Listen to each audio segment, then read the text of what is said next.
Good evening.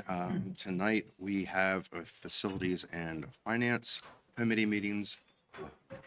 We will be starting with the facilities committee and we will begin with public comment. So according to policy 903, public comment on matters of concern, official action or deliberations limited to 3 minutes should be directed to the entire school board following the announcement of your name and municipality.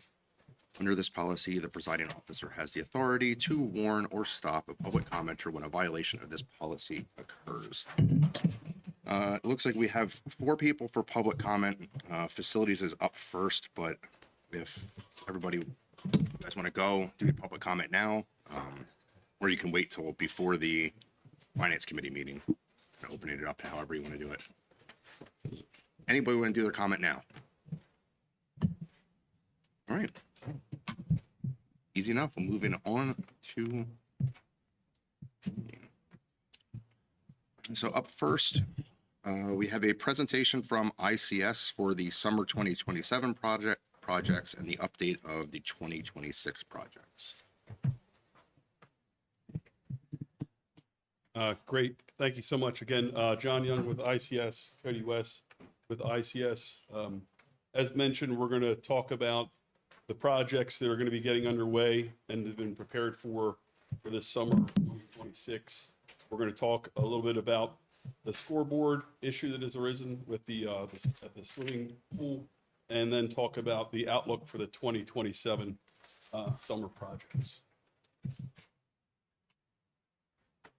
So if you'll recall, for the summer 2027 projects, we had 4 different work scopes that we went out and procured for the district. The boiler plant, some hot water, generators, roofing, and then temperature controls. And we've highlighted these boxes where they occur on this listing of kind of the overall simplification of the needs by system at those schools. So you can see where they're highlighted. Most of them there in the red, meaning way after their expected life, and some in the orange. So those projects are being prepared for actively in concert with Mr. Bramble. A lot of pre-construction meetings to coordinate all the contractors and so forth, lay out those expectations. There's just a little bit of prep work that's done before the school year where available, where it's not interfering with the student activities of the day, the educational environment. So any sort of head starts that we can get on preparing on that coordination, and any sort of early work where we can get into the building, like I say, we're doing, and then the work will start in earnest once the school year is over. Right, as you can see on the timeline here, once the school lets out, we'll commence the majority of that work, and we should be largely completed with all that, substantially completed and functional going into the new school year, with just a little bit of punch list closeout stuff into the fall, a little bit of an allowance for that. So the outlook's looking real good. Craig's been great working with our guy, Scott Kennedy, on coordinating that all and getting it off the ground. So we're looking forward to getting it all accomplished this summer. Nothing too crazy going on there. Referencing the scoreboard, it was brought to our attention, I guess, within the last month plus or so, about the ongoing issues with scoreboard and it losing functionality and the ability to be repaired. So it's become a maintenance item and an item where it's impacting the actual performances inside the pool. So clearly a priority item. Greg and Sean, Mr. Daubert, that is, had reached out and asked us to come in and give some assistance to the district in procuring and getting pricing. We were able to do that. We were able to get pricing back with different options, including a standard 6-lane PAAA compliant scoreboard, and also get a look at a video scoreboard for the district to see what those options were, given that that's somewhat in the market as well. There is some sort of time press to this, as there's lead time on the fabrication of those scoreboards, and then the installation takes some time as well. I believe the water polo is the earliest starter, middle of August or so. So that's a consideration that you would have as far as the overall timeline. Thanks. What happens when it stops working during a meet? Sorry, Does the lights just stop working or does something I else? believe that the full scoreboard goes down at that point. So we'll have we'll have lanes that will stop working. What is- So, and it affects the ability to record the times of the swimmers. So it's not just a display, it's actual time of, It's the actual timing for like swimming events. There's been occasions where the timing elements have gone down because of the functionality of the board, and they had to record times by hand, which I learned through our athletic director disqualifies the time they record. So it'll go on the record of the event, but if say they had a personal best or a record breaking timing, it just doesn't count. I missed that. I thought it was just not displaying things. I mean, it's more than just a scoreboard, then it's actual, the timing of the, Yeah, so they're integrated. There's a timing component to it and the board that displays, but they work hand in glove. I'm not a scoreboard expert. This is my understanding. no, not me either. This is and by the way, yeah, this is the original scoreboard to the pool. So this year, the scoreboard is turning 20 years old. That bad.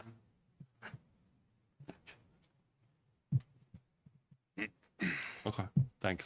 Certainly. So understanding that there's some component failures and tough to replace, we were asked to look at the replacement of the scoreboard. We were able to get 3 pricings in from Daktronics, KC Sign, Digital Scoreboards. As you might imagine, there's not like a host of companies that do this, so we're happy to get the pricing in from them. And they show that standard 6-lane scoreboard, very comparable to what you have now. Again, PIAA compliant. That's represented there in that top row, 26,000 from Daktronics and so forth from KC Sign. Digital Scoreboards did not provide a price. As you can see in the next line down, the video scoreboard, significant premium to that, right? That would be kind of a luxury item typically in a pool. And as you can see, very close pricing across the board, with the low being digital scoreboards, just $25 lower than KC Sign there. The water polo scoreboard edition, and that's the one with the shot clock and so forth, score that is at either end of the pool that you could give the players know what's going on, another necessary component. And then separately, the electrical costs to support this installation, so running a conduit and wiring and so forth and coordinating that all. We have a holder in there of $12,000, a budgetary holder in there. As you can see on the left side there under Daktronics, that would be the low kind of budgetary all-in cost. The cost from in yellow up there are $26,589, and the water polo scoreboard of $79.50. That would be what you would approve, and then understand that those the electrical component of that. Isn't there already conduit there? Yeah, I'm mean, sure there is. I replacing- don't know what the condition of it is. I think that this right here is just, that's probably a little bit of why they're not including that in their offer, right? That's an exclusion. So from the- that's an estimated and Yeah, you so don't that, really that's know what's not gonna be. that's a bucket that's there for the things that they have purposefully excluded from their contract. So Got it. how did they bid then if they didn't know what was existing as far as electrical?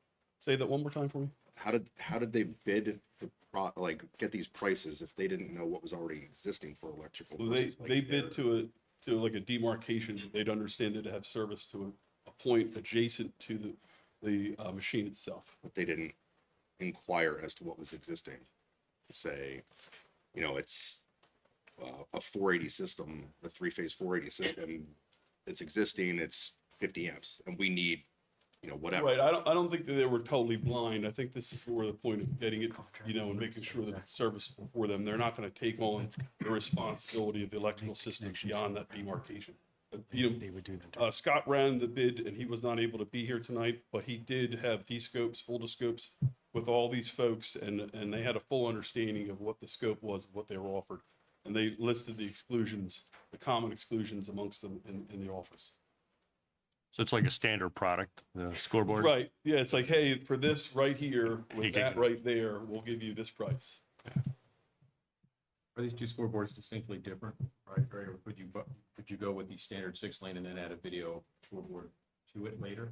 Or is it one or the other? Yeah, it's one or the other, right? So it's like this, it'd be just like that projector screen right there. They don't have quite the same footprint exactly, but it's like, it's not one that you can append onto the other, if you. Thank you. Yes. I don't think we need that, right? There's no reason to put it.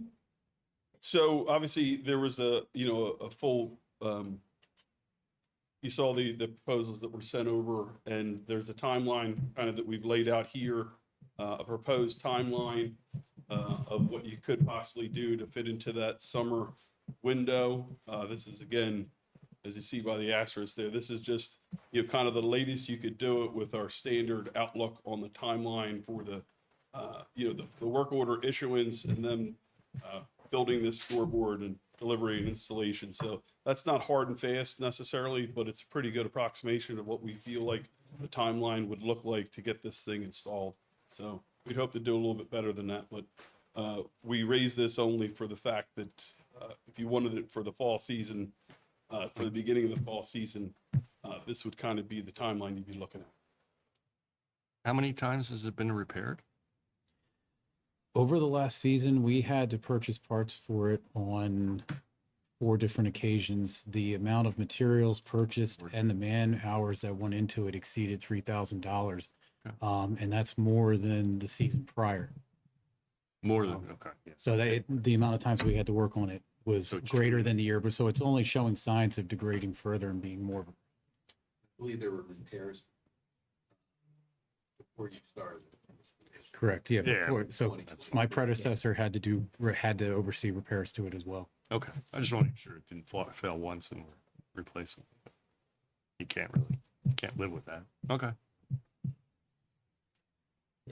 So, going back to that, obviously the most comparable option there would be for that 46,000. It's a decision that you'd have to make in the short term. So that's more or less what we've been tasked to bring to you.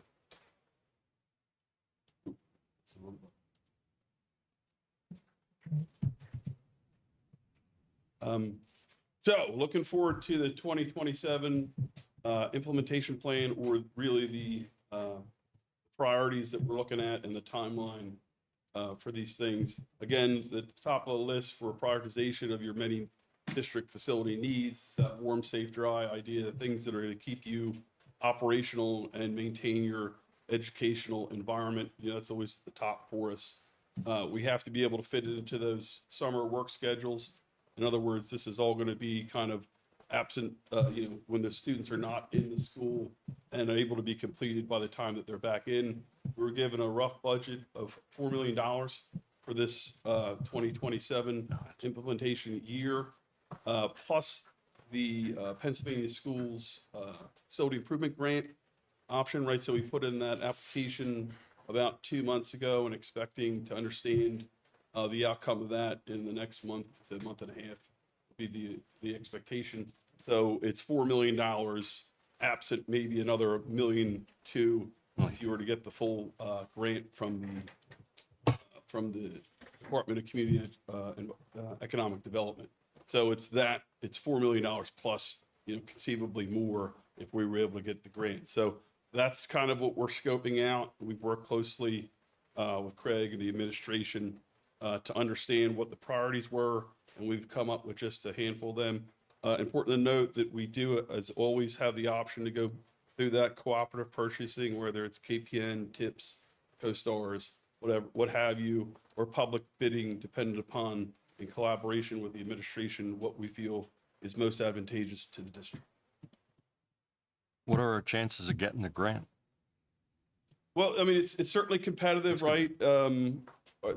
ICS contracted with a grant writing company called Total Grant Solutions, run by a former superintendent. So we kind of gamed the application a bit to match what has worked in the past, some of the proclivities of the DCED, what they like to do, like to follow up on some sort of path and hear a good narrative of why it's advantageous to the school, to the educational environment. So we had a good plan for it. I think that we laid out the grant cost pretty well to hit the sweet spot of historically what they've given out in that $1 million range. And then beyond that, part of that service is also having advocates out there lobbying for those applications that were put in.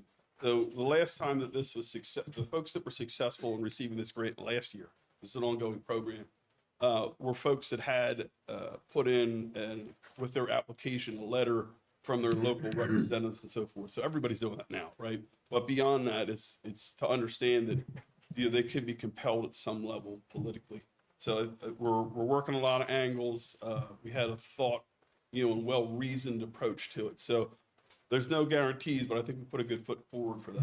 Do we have a representative writing a letter for us? or- We did. That was part of the process, was to get them. And that escapes me what it was, but it was part of the checklist of, hey, we need to have an understanding that you have to include the facility assessment with it. You have to include a motion by this board to have the matching funds. You had to have certainly the narrative, the engineered scope, which we provided. So there's like a whole bunch of checklists that we went through and were sure to provide. So that was one of the checklists, an important one. Yeah. Well, I wanted to thank you guys for your help in that, because without your assistance, we would have no chance at that.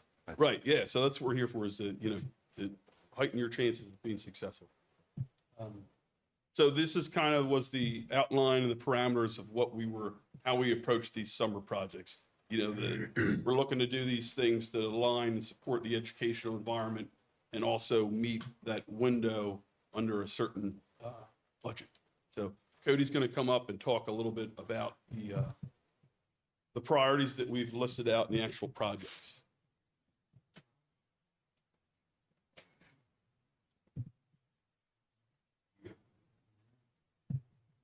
Okay, so starting out, we've got kind of 4 categories here.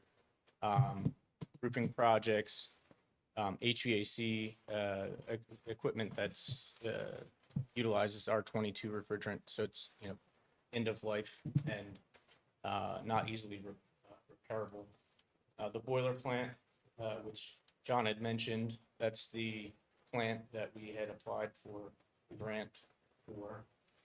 And then the plaza entrance at the high school, a restoration project at the high school plaza entrance. And those are the ones on your red, orange, yellow, green chart there that are outlined in black.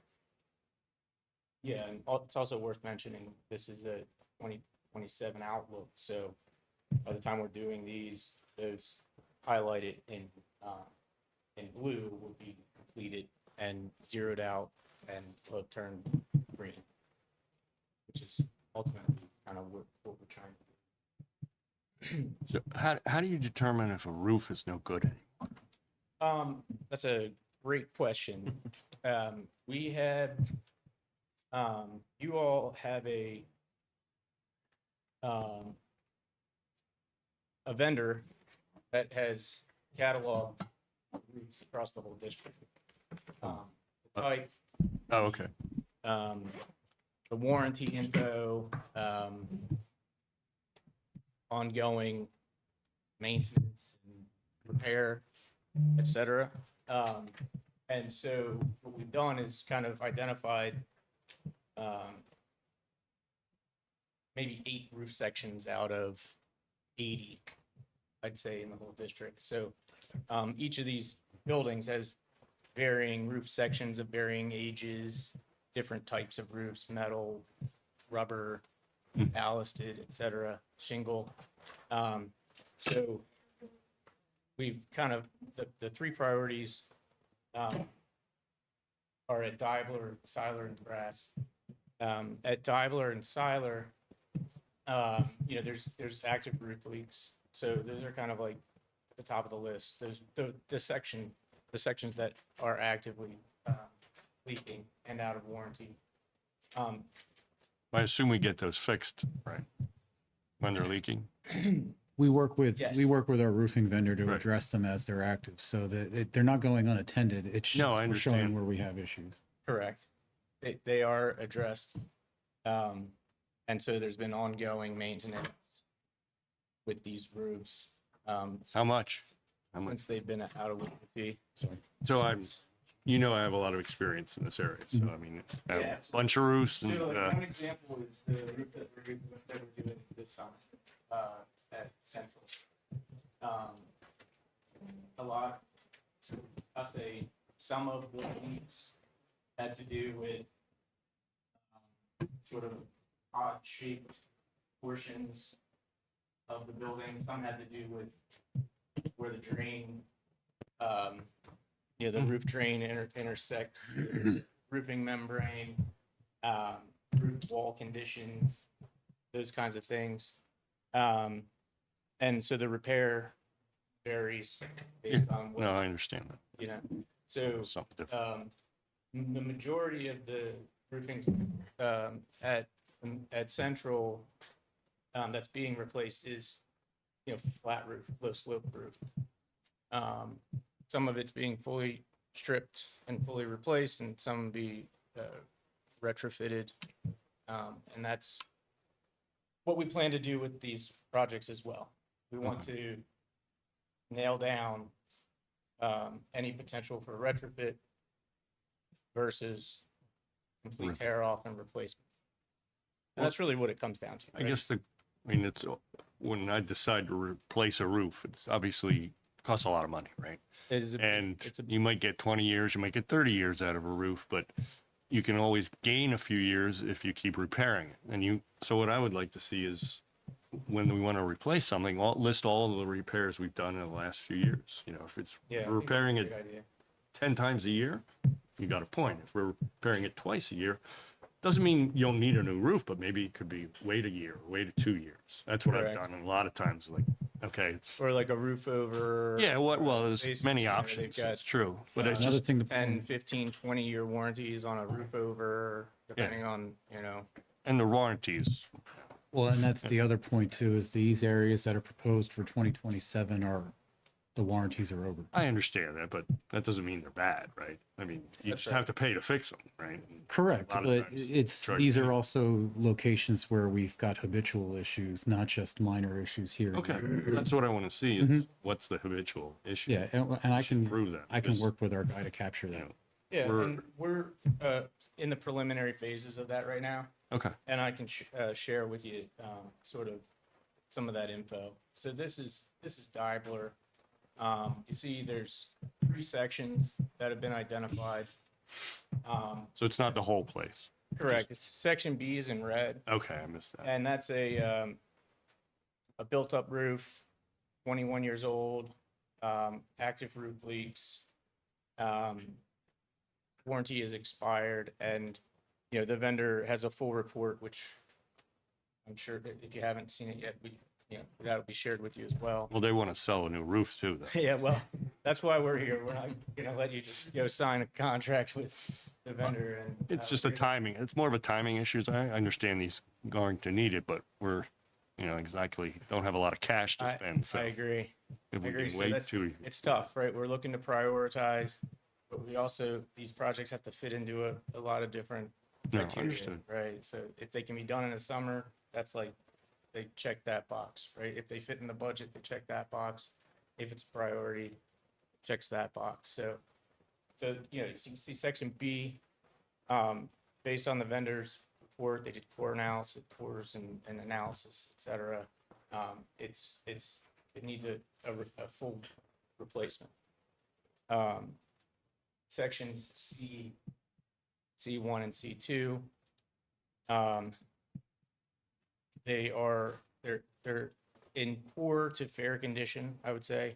And so we'd like to further develop the scope and the budget based on potential for retrofit.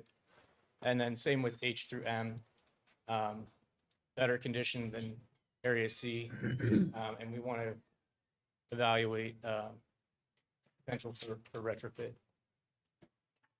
We look at Siler, 3 roof sections that have been identified. Section A, in fair condition, evaluate, potential for retrofit. Section C, there's a less likely chance that we could retrofit. And then G1 through G7 has a potential for retrofit as well, but is in poor condition compared to section A.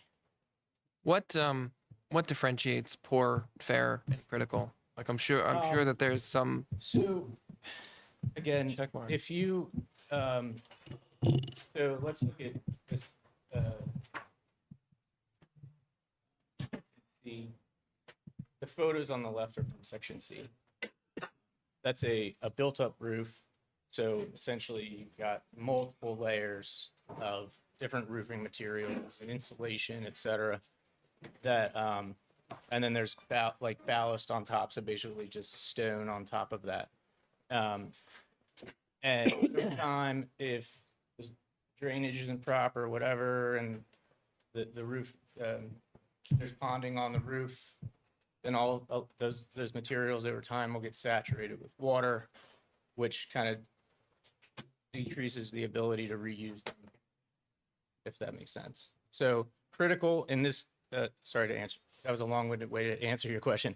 Critical means there's active roof leaks. Or is, both based on age and, boots on the ground, laying eyes on the roofs themselves. Same with fair, right? It's Do you have leaks on a poor roof or just on the critical? just on the critical. I should say, there may have been leaks in the past, Yeah. I would- but there's active roof leaks on the critical. Okay. Sorry for the long-winded response. And then at grass, there's two roof sections, section B and E. This goes to your point about just because it's expired or just because this is only 16 years old. So if you look at our red, yellow, green chart, grass average roof age is only 18 years, but there's sections on here. This particular section is only 16 years since it was retrofitted. It was a 15-year warranty, and it's starting to fail. So section B was a retrofit. You're saying. Correct. And we're getting the official formal report back from the vendor if it's not already in the email, in our email inbox, on grass. So they did core samples, et cetera, same as the other two. So anyway, I'm gonna move on here from roofing unless there's any other question. Well, I did. Well, go ahead. No, go ahead. No, I don't have. I just want to see the data that. Yeah, well, and that was going to be my first thing, was going to be, one, if we can get like how many active leaks, work orders, how many times we've addressed these in the last 2 years. I mean, I'm just curious to see. That'll kind of tell some part of a story. So you did say there was a core sample. The core sample's taken. Correct. Like, we can get the reports for that. Was there IR scanning done to the roof? Do we know if there's moisture damage, moisture in the insulation? Yes, they're doing like thermal imaging scans as well. And so these two, section C at Seiler, section B at Deibler, have moisture issues within the, mineral board material and insulation within the roofing system. So there's a potential, and I guess that kind of leads to the next thing, but there's a potential that it could be worse than what we're seeing just surface level. If there's moisture in spreading. Correct. And insulation. so the plan is currently budgeted would be to replace section B with we're using a blended rate between full tear off and retrofit. So the similar to what was done at Central, will identify areas that have to be stripped off completely and replaced because they're water damage.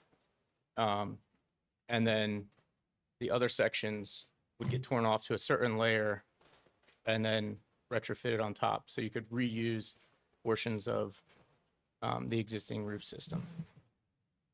Do we know, or have we seen any evidence, I guess more for a Craig question, for like, any damage to the base structure, to the steel deckings or spalling on the concrete? Nothing that I'm aware of, but I can Gypsum. I can explore more with our roofing vendor to find that out for sure. I think one of the things and that kind of like makes me more concerned is that if there's an existing overlay right now on, what was it, It was, at grass, at grass, yeah. I mean, all we're doing, and part of the reason why, and I know I've gone back and forth with this about not using overlay, is that moisture sitting underneath, and it's sitting in there on the insulation, it's degrading the R value of the insulation, and it's just cycling through the roof. Yeah, But it's also putting that water back down on the decking. So if it's a steel decking, is it rusting? is it rusting? We having issues. Compromised? The interior is the concrete swallowing. So I mean, I guess that's one thing I'd like to know, especially going forward, is if retrofit would be a consideration. You know, are we dotting our i's, crossing our t's, that under that base layer is in a good place. Yeah, that's good feedback. So, and I mean, that was a lot of the questions. I mean, I had some other stuff, but I think also going back to, and this is my concern, and I think I've voiced this to everybody, is that especially for something like this, a roof project where we're talking, you know, millions of dollars, that we're doing this by open bid. Continue to fight that fight. I understand what CoStars is and what it was made for, and CoStars is not supposed to be used for multi-million dollar. So Understood. I want to my foot down and I'll argue that with everybody. I think that's in the fiscal sense for, you know, where we're at right now and for our taxpayers to make sure that we're getting the best. And I've seen too many times where CoStars isn't the cheapest. So that's my answer to that. So, all right, moving on to. Well, just one question. Now, if you open it up, you have to take the low bid, or is there any Yes. qualifications? If you open it up to a purely public bid, lowest responsible bidder gets the job. How do you determine if it's responsible? Who gets to decide that? That would be the board's decision based on the Okay, recommendations so- from the professionals that are evaluating the bids. Okay, so you don't have to go with the lowest. Well, you would have to rebid it. You would have to rebid it in that case. Oh, and then There's a- take out the one you qualified? I mean, I just want to understand. I think It becomes very difficult to eliminate a contractor Yes. in the public bid process. It is what? It becomes difficult to eliminate a contractor, a bidder, during a public bidding process. Even if they're not qualified. If they meet the specifications. of They the say they're bid, going to meet it, right? That's where it becomes difficult. And how about a Coast Guard's bidder? How do they're already cleared, right? How do you know they're going to do a good job? They are state-approved contractors that have been approved by the state and that have bid the projects through the state. So there's a little bit more, There's a record of them. just, yeah, Okay. Yeah. They from experience. and you, with CoStars, you don't have to take the low bid. Right. Not that, you know, we wouldn't want to take the low bid. Assuming right? they're qualified. There's a little bit more you can also, control. and that's where I go back to. Experience with someone, they put in a price, and you didn't want to take them, you could just do it on your own discretion. Rather than public one, they responded, you had some bad experience with them, you'd have a tough time excluding them going forward. So it allows for a little bit more selectivity, it allows for, some discretion, obviously, in negotiation. The challenge is that, and to your point, Mr. Falk, but it isn't every load under the sun that you're going at. Correct. Well, and I go back to that, for all the electrical contractors I know, one of the ones that I actually worked for was like, CoStars is a joke. I paid my fee to get in, and that's how I got approved. So I take it for what it's worth. That's right. You get, it's the same thing as an electrical license, contracting license in the state. It's Correct. $75. You could blow your contract by doing something wrong, go out and get a new $75 electrical license contract. That's right. I think the main, and sorry if I cut you off. No, go I ahead. think the main difference is that on the day, the district would have the choice to, because the procurement step or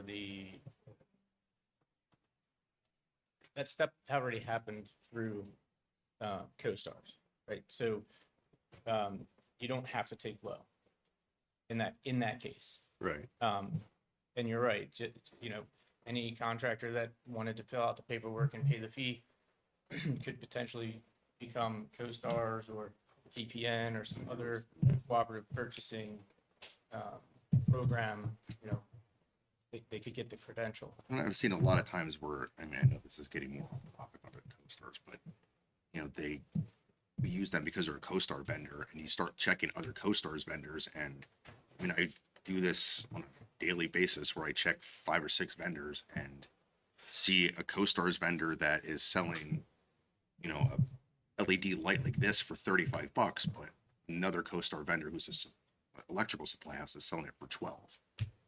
Just because it's co-stars doesn't necessarily mean it's the lowest price. And I think you're 100%, and that's the competitive aspect. Some folks would just go in there and say, hey, you sell this, and you're allowed to do that. And the spirit of it is really that you're going and getting multiple bids, making some sort of comparison, doing all the scope, and then negotiating if you have to during that process. But if they're in co-stars, they kind of set that price. They know that they're not, I mean, they know they're bidding against other people, but they're not technically bidding against other people. Because a lot of people take it as they're a co-stars vendor, and they take them for what they are. Which is why you have those vendors that are costing more. Where a bidding process is, you're walking into it and you know you're trying to get the job based on this competition between the other people, and that's where you get that cost savings. Can you go out for a public bid and then not do it? You would reject all the bids, yes. And then you know what the price are. They could join Coast Guard. We could get no, I'm serious. I'm serious. Why, we don't know. I mean, I see the price that you guys pay for a roof. It's outrageous compared to what I have to deal with, but you also don't want to get shoddy. But I mean, at least you have an idea of we're paying X much more for this co-star thing. You just have to be careful, you know, that you're not getting a reputation for having worthless bidding process. It's very costly. If they come in and then you automatically throw it out. Understood.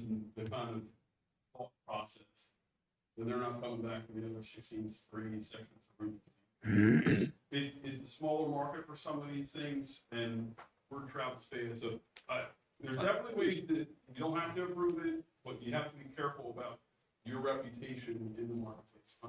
I understand, but these are multi-million-dollar projects. We're Yeah. not doing that much. I'm not trying to go on $100,000 contract, but to me, it'd be worth just seeing what is out there. To Chris's point, that hey, now we know what the public bid is. It's half as much, or it's the same as what we would expect from a. I don't know. Just think about it. I mean, we're trying to save money.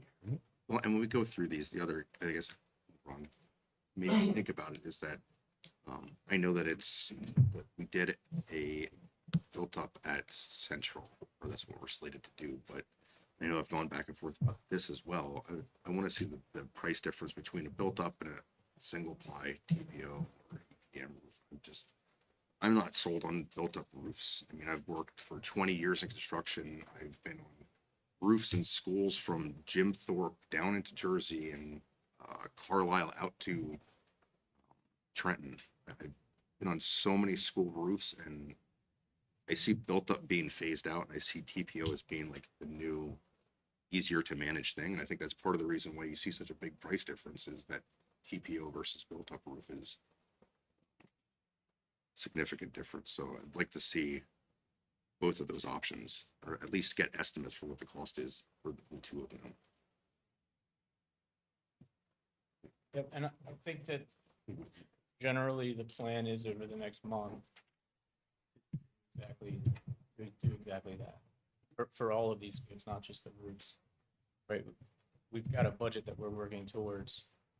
And we've outlined generally what the scope, the priorities and the scope that we're pursuing. Once we get real construction budgets, get pricing on BPO versus built up or retrofit versus replacement. The tough part with roofing is just like the square footage, right? It's just like construction. Every square foot adds more dollars, and these are big buildings, big roofs. Simple. So yeah, over the next month, we're planning to dial in to a, more defined scope and budget, Okay. for all of these. Craig, you'll get us the repair data then? Mhm. Some sort of, Yes. how, I don't want to make too much work, but somehow we must have a list of what we've paid these people. Hopefully they give us the location of where they fixed the roof too. That's important. Yep. Thank you.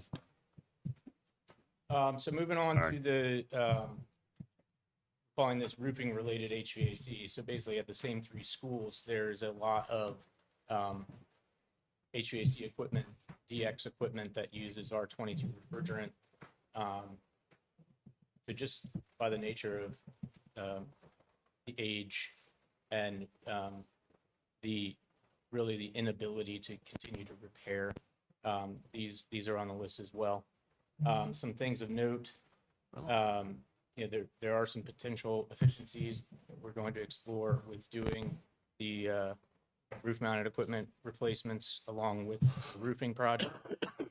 And that, this is common area equipment only. It doesn't impact the classroom HVAC or any future decision on system types for any of the elementary classroom HVAC moving forward. So central, this is the project that we applied for the grant. It's the boiler plant and some air handling units. One thing about this is, if depending on the amount awarded, or if the grant is awarded, this could be pulled out of the summer 2027 projects as a whole, or we could, shuffle. It's sort of like a la carte. We could shuffle different scopes So is in and out. 4 million budget now not include the boiler? Yes, it's 4 million plus. Plus, so this is not paid for except for by the grant. Correct. So the 4 million is all the other projects. Correct. And if we don't get PSFIG, And then it's just a little bit broader than that, just a little bit broader than that, because we have to kind of work back to that number. So we're giving ourselves a little bit broader set of scope to kind of refine back to. This we're presenting here encompasses all those things that we prioritized in the administration. The drawback is part of that development over the next month will be understanding, better developing all these things and drawing it back in. So we serve a lot of stuff on that R22. What makes the most sense, bang for the buck, fits the number. Okay. That's how we look at it. But to be very clear, doing all this plus this is well beyond that. We Right. need that. We need the grant. so we don't get PSFIG, then we don't do. Well, That's one or we- potential way to get there. Yes. or we push off a roof. Or, Right. Like last So year. is, what's the condition that the boiler's in? I mean, are we able to wait, or is this? Not critical. Sorry, that was a joke from earlier. I would say, so this is the oldest plant currently, but it's cast iron, hot water boilers, tried and true. So there's, if we wanted to put it in, we could. If we wanted to pull that out and do a roof instead, or the other HVAC, like there's option. I just don't, I mean, be more concerned if there's a potential for the boiler to fail. We don't have anything. No, we're not there. We're not gonna Right. lose any heat or anything over, so we can jockey this around. It could, It's not critical to, it could be moved down the road. It's just the grant gives Yeah. us an There's opportunity. also two boilers, so you have redundancy. Oh, okay. Right, so, again, That's a there's big kind of like options there. And, like John had mentioned earlier, this boiler plant and the air handling unit scope was sort of, Rather than just what we were- correct. So it's There- it's a real need, but it's kind of pushed to the fore a little bit by the guidance that we were getting. right. Looking Yeah, good. I mean, by all means, I don't put anything off that we don't have to. We don't have too much past. I just want to get the stuff done. Obviously, we're facing a bunch of stuff too, so it's When do we find out about the grant? The expectation is in June, Oh, but they didn't give us any part of the testing. That is the expectation. kind of, We're hoping it doesn't linger as long as it did last year. and the DCED was a new, they give out grants. It's new to them to work with schools to administer this grant program. So $150 million last year, it's $100 million this year. But they had to kind of adjust the way that they work. They used to work with like businesses, community and stuff.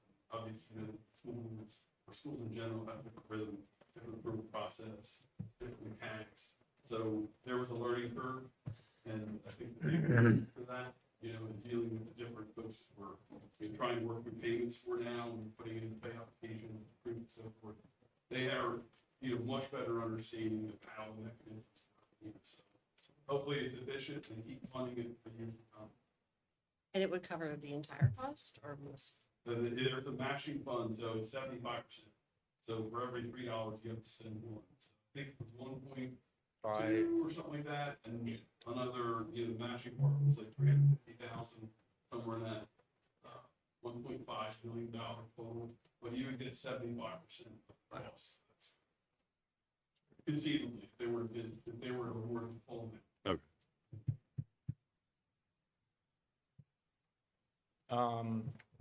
Any other questions about middle school and the grant? I'll move on to the last item, which is the high school plaza entrance restoration project. Essentially, you know, there's concrete deterioration, significant concrete deterioration at this entrance. And then there's a couple of retaining walls and stairs, you know, walkways and that really need attention. Which one? So I was gonna add, to be specific, this is the entrance off the bus lane that goes into the second floor. Oh, okay. Not the, So where April Showers, right Yeah, near yeah, where yeah. April Showers was.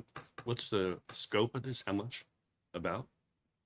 Ballpark? I think It's in the hundreds of thousands of dollars. correct.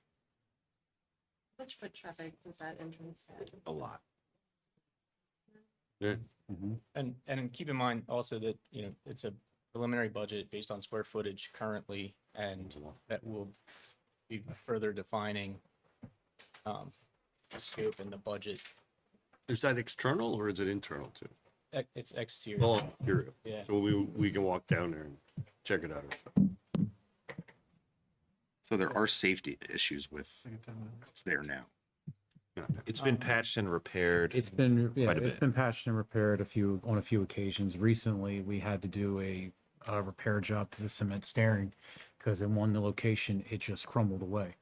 And one of our maintenance techs was able to go out and make the repair to the steps. So it's now safe and usable, but it's just, you know, an example of Yeah. more things to come if it goes unaddressed. So there's legitimate safety issues with Correct. the plaza. That would, Yeah. At the moment, no, but if left Right. unattended, yes. yeah, yeah. Do you have a record of repairs on that area too, or is that something you could provide? Like, we doing this every week, or is it this the first time it happened? You know, Summer of 2023. Yeah, I believe, yeah, I can look up Yeah, to just see wanna- when's the last time we have documented work on it, but as far as this school year as a sample size, this is the first time we've This is had to the do first anything with it this school year. But That Cedar Original to Correct. Yeah. I understand the safety aspect, obviously, though. Mhm. Also know that we can repair things for a while too. yeah, when it comes to cement though, and I'm sure as many are aware, there's certain things that when it's at a certain point, you can't really do anything to it because it'll break away and flake Understood. away. I guess So- is it splaying now, or is it just finding spots where it's blowing up? Do we have tripping hazards from it like going now?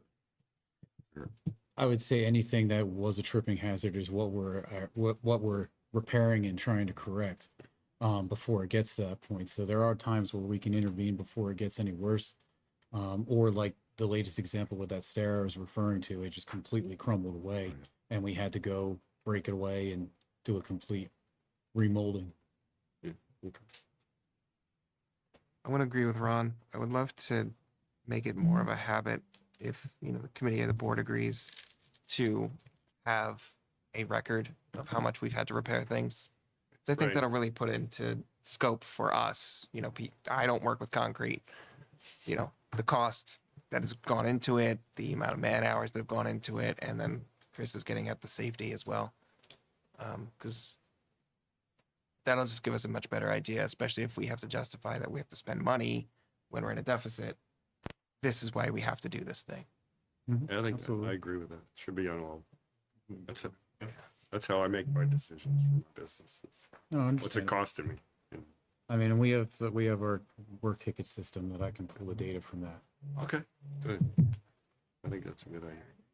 What's that? You have to I think we justify. can get,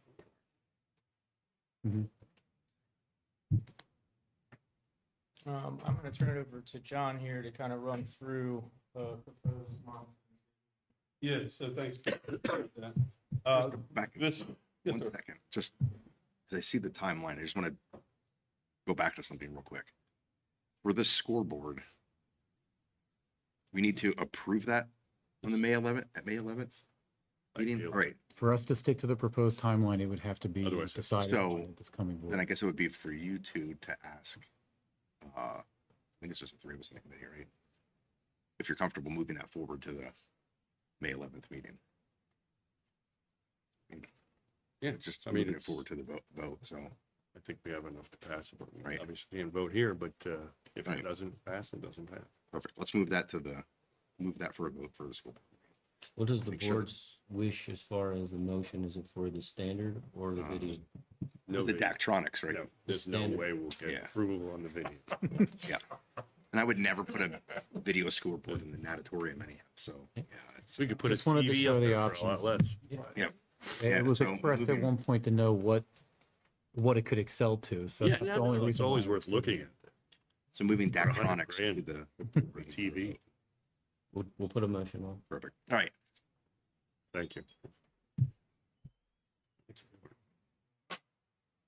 So similar to the first timeline that we showed you, it listed out what we did with this 2026 summer projects. This is the prospective timeline that would involve moving forward with these, the development and design of these projects in June, and then working through that design and hitting that kind of optimal schedule for going out to the market in late winter or in midwinter and coming back to the school board with those projects for your approval in January, February timeline, similar to what we did this last go around. So this is kind of the optimal timeline for that process. So again, we'll come back and have back and forth with the administration on those scopes and the rationale and reasoning that we've talked about tonight, and bring that back to you in June for your consideration would be the plan.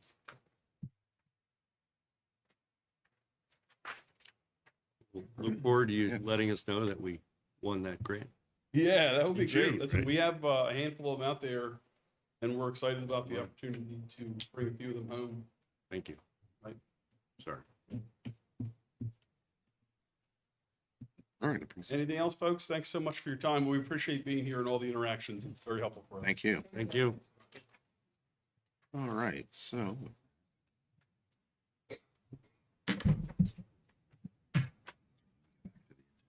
So that was the presentation, the scoreboard. So what we do have left then is the RFP results for maintenance uniforms. Cover that? Yes. So Clemens Uniform is the recommended vendor. They actually have been the vendor that we've had for the past number of years. You will see the Empire printing on there being lower. They have bid on prior occasions. The reason why we haven't ever gone with them is because they weren't able to meet the needs of the bid proposal. They don't offer the frequency of ordering that we need.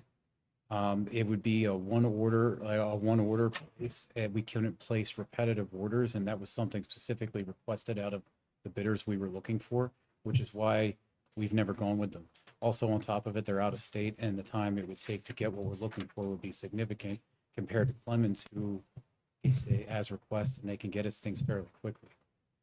Which is why we've always selected them over Empire because they were able to meet the needs of what we requested, and Empire was not. That was gonna be my question, is where's Empire? Because I never even heard of Empire as a, Now, I believe, and I could be wrong, but I believe I was told they're based in California, where Clemens is a local company. right.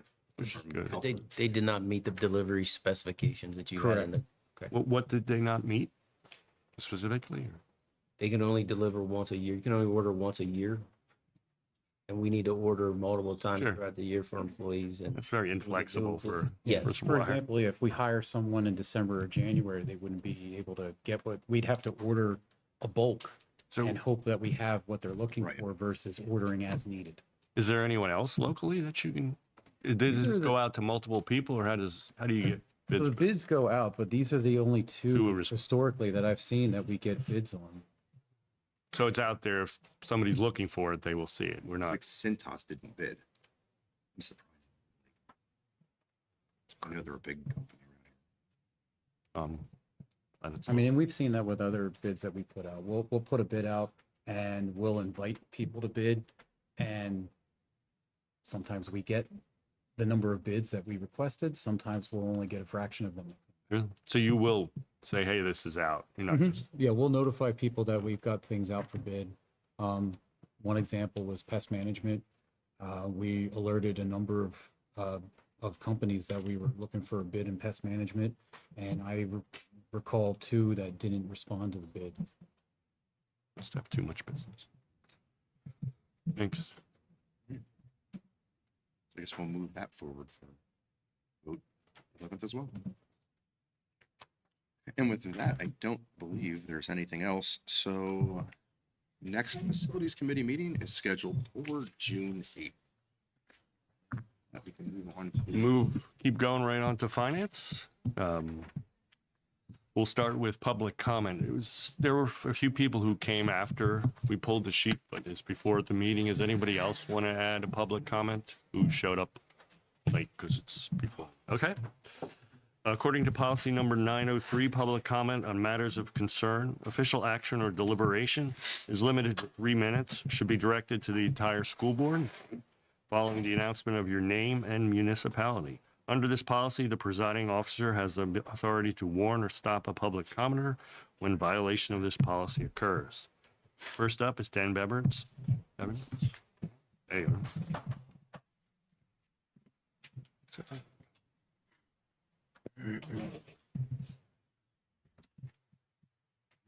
Do I have to turn this on? No. Yeah, it's over. I'm here tonight to reiterate some information that's been Dan Biebernitz, Hilltown. Reiterate some information that's been presented multiple times over the past year by this board. Recent dramatic social media posts have made the school consolidation decision and financial situation to be a surprise. Here are some timelines. We've been aware of decreasing enrollment due to increased average age of Pennridge residents and births in the area decreasing over the past 5 years due to reoccurring enrollment projections. We've known about that for 10 plus years, correct? Yes, that is not something new. We've been aware of the dilapidation of South since Central was built. They have continued to operate with substandard ADA compliance and aging infrastructure. As critically forewarned by the previous facilities chair, Bob Cormack, he had been warning some time about lack of upkeep, which is especially apparent to anyone looking at maintenance outlook grid, the grid we just saw before this, showing plumbing, power generation, lighting, and general facilities, but was most starkly described by Bob in his outgoing speech last year. The report we just witnessed had more systems in critical conditions than in fair, and this is true across more than just roofs. Breslin Architects, who just left, presented their utilization study to Pennridge in June 2025. The very first recommendation was to consolidate middle schools. As South had less than 50% utilization, closure is a financially prudent debate. This is a highly personal, highly emotional change for a long-standing building. I'm glad that we have both compassionate as well as communicative leaders to help with these difficult decisions. All of this has been discussed at board meetings for the past year. All of this has been presented by Breslin Architects since their studies have concluded. We are in a place where a lot of difficult decisions have been delayed by previous boards and are now getting addressed. Thank you, directors, for doing the hard work. I welcome any actual solutions, ideas, or cost-saving measures from the community. Complaints are ineffective. We need solutions that protect our students, guarantee their access to education, and balance the budget. We're in a tough spot due to no fault of the current board, and I hope we work together to help the kids. Thanks. Dan Minnery.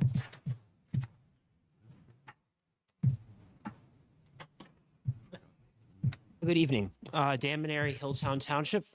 Just before I begin, I want to acknowledge the work that Mr. Dalbert, Dr. Barrios, and the rest of the administration has taken to cut the deficit from where it was initially. I think that's a great step. However, unfortunately, as of tonight, we still find ourselves in a $6 million hole to cover the rest of the budget. But instead of looking to make these tough decisions that would be in the best long-term interest of the district and its residents, it appears that, again, that this plan for the budget crisis is going to be the constant same old tired old tax and spend approach. We need to acknowledge that Pennridge is changing and that it is time to make adjustment to the way that we do things. As I recall, shortly after this year's election, the board talked about the need to right-size the staff-to-student ratio. The public has yet to see this, and I'm not sure that waiting for early retirement packages for current staff is the correct path. Our district is in dire need of fiscal reform right now, not over the next several years. One of the biggest arguments that this board has made for the rising costs of the district is the rise in price of cyber charter schools. And while I agree that they may need some better oversight and regulation on these institutions, I do struggle to see why something that is equal to only about 10% of the deficit is getting so much attention. Perhaps the reason the parents are sending their children to these cyber charter schools is because they're maybe not happy with the direction that this current board took when they were voted in 2 years ago. It is concerning to me and to countless other members of this community that not only is this board relying potentially on a maximum Act 1 tax increase for this year's budget, but for scheduled tax increases for the next several budgets going forward. This majority ran on being fiscally responsible and being good stewards of the taxpayer dollars. I believe it is hard to look residents in the face and tell us that that's what you're doing by raising our taxes when we are servicing less students and seeming to continue to operate the district as it was exactly the same was before the pandemic. I again ask that this board really think about the long-term interests of this community and develop a better fiscal strategy than just relying on a yearly tax increase on hardworking residents of this district. As Margaret Thatcher once wisely said, the problem with socialism is that you eventually run out of other people's money. Thank you.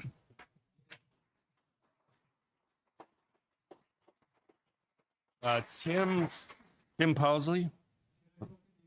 Sure, I'll put you. Oh, you did say that, I'm sorry. Bob Sellers, do you want to wait to the end or you want to? Yeah, okay. And Levi Rossett? I'm sorry if I'm, you want to talk now or at the end? Sure, okay. Oh, he did say that too. All right, sorry about that.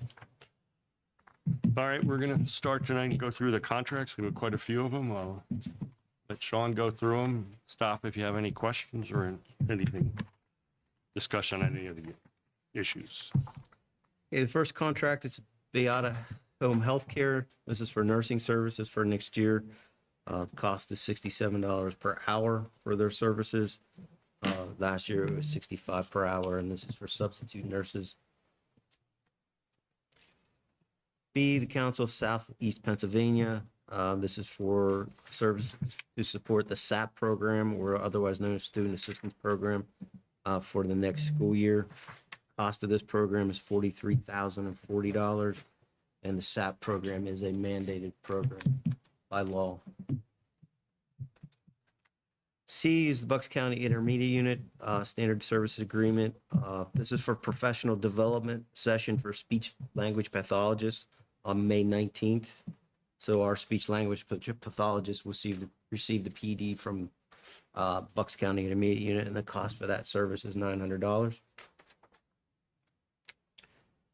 Moving on, we also have Bucks County Intermediate Unit, the Head Start Grantee MOU for 26-27 school year, and that's at no cost.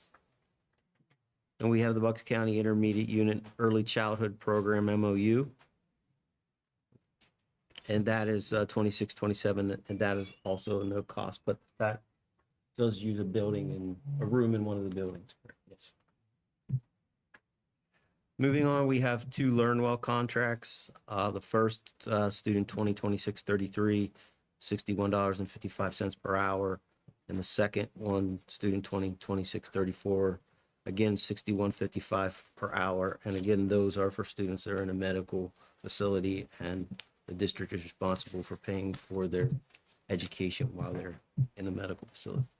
And it's billed per hour when they need them? Yes. Okay. Letter H is a settlement agreement for a student identified as 2026-31. Moving on to the Swiss seat license agreement, Swiss license agreement for 26-27 school year. This is at each elementary school, $400 per school, and this is $2,800. What do they use that for? This is used for PBIS. So some of our schools were using it. This is going to allow us to include behavioral information in our new MTSS program. So it tracks student behaviors. Well, oh, sure. Oh, okay.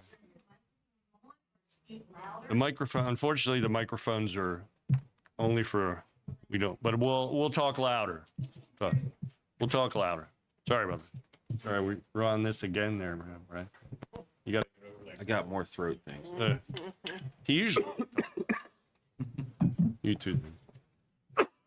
Okay, well, that's fine. Moving on, letter J, TransFinder. This is InfoFinder web-based service for $2,800. This includes the online training for the system.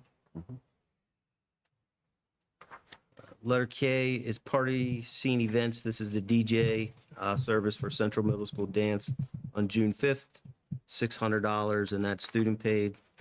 Moving on to letter L, celebration fireworks. This is for the high school graduation fireworks, June 3rd, 2026. Total cost is $8,000, which includes a $500 permit fee to the township. And this is not paid for by the general fund budget. This is not. Go ahead. Thank sir. you, Mr. Daubert. I want everyone to hear that. The fireworks are not coming out of the general fund. I mean, that's not taxpayer money. Correct. Where's it coming from? They're using the picture fund. Yep, they're using their reimbursement from the picture fund for. School-based student activity. Yep. Okay. Doesn't say that. Letter M, transportation. I have two transportation contracts for parents to provide pupil transportation. The cost is the IRS mileage rate. We have these every once in a while when we have a student going to an outside placement, and we and the IU are not able to provide transportation for whatever reason. Maybe where the transportation is going, it may be particular circumstances with that student, but it becomes more beneficial for the parent to do it, maybe safer for the parent to do it for the child. So when we contract, we give the parent the IRS mileage rate. We've done this a number of times in the past. Do we offer that to everyone who's I mean, Not everyone, we just offer this whenever we're in a situation where it is beneficial for student, for the parent to do it. Or we're cost savings for us, or if we pay the IU to transport them, we spend a lot more, right? Correct. So wouldn't we want to offer that to other people, or? If they're available. If they're available, yeah. Just the other thing is the availability of the parents. Well, yeah. to be there. I don't know if everybody's aware that they could do. Right. We don't openly offer parents to transport students. We just do it on a as need basis. Should we, or just an idea? I mean, if it was my child, I'd rather drive them if I could, get some money out of them. I mean, we have trouble with bus drivers, right? Certain situations, yes. Yeah. Yeah. I mean, and we still it can be- subcontract to the IU. Yep. Yeah, it can be a tool in certain situations, yes. We'll look at it. I We can mean, look at it, yep. Yeah. Yep. That was M and N. Moving on to O, Bucks County Intermediate Unit. This is for VMware license for July of 26 through June of 2029. 3-year agreement with the IU, $14,080 per year. or $42,240 total.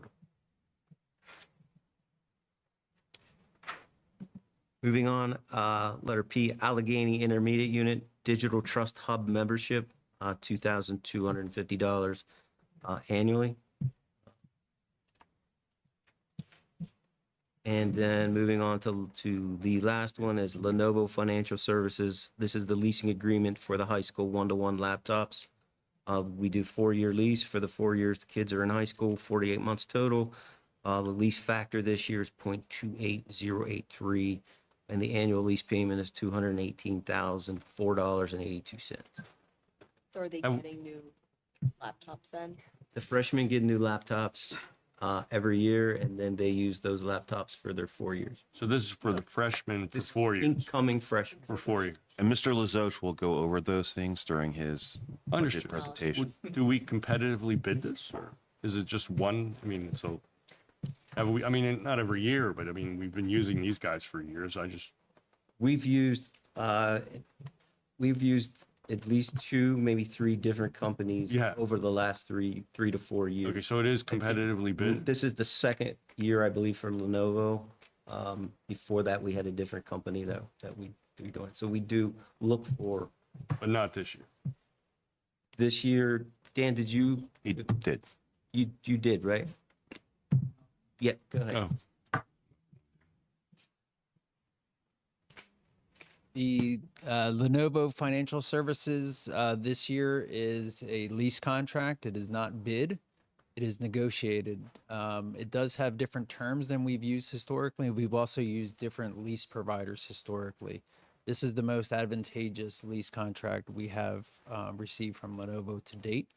I'll discuss it further in my presentation unless you'd like to hear some of the details. we can wait. No, that's fine. Thanks, Dan. I do have a question.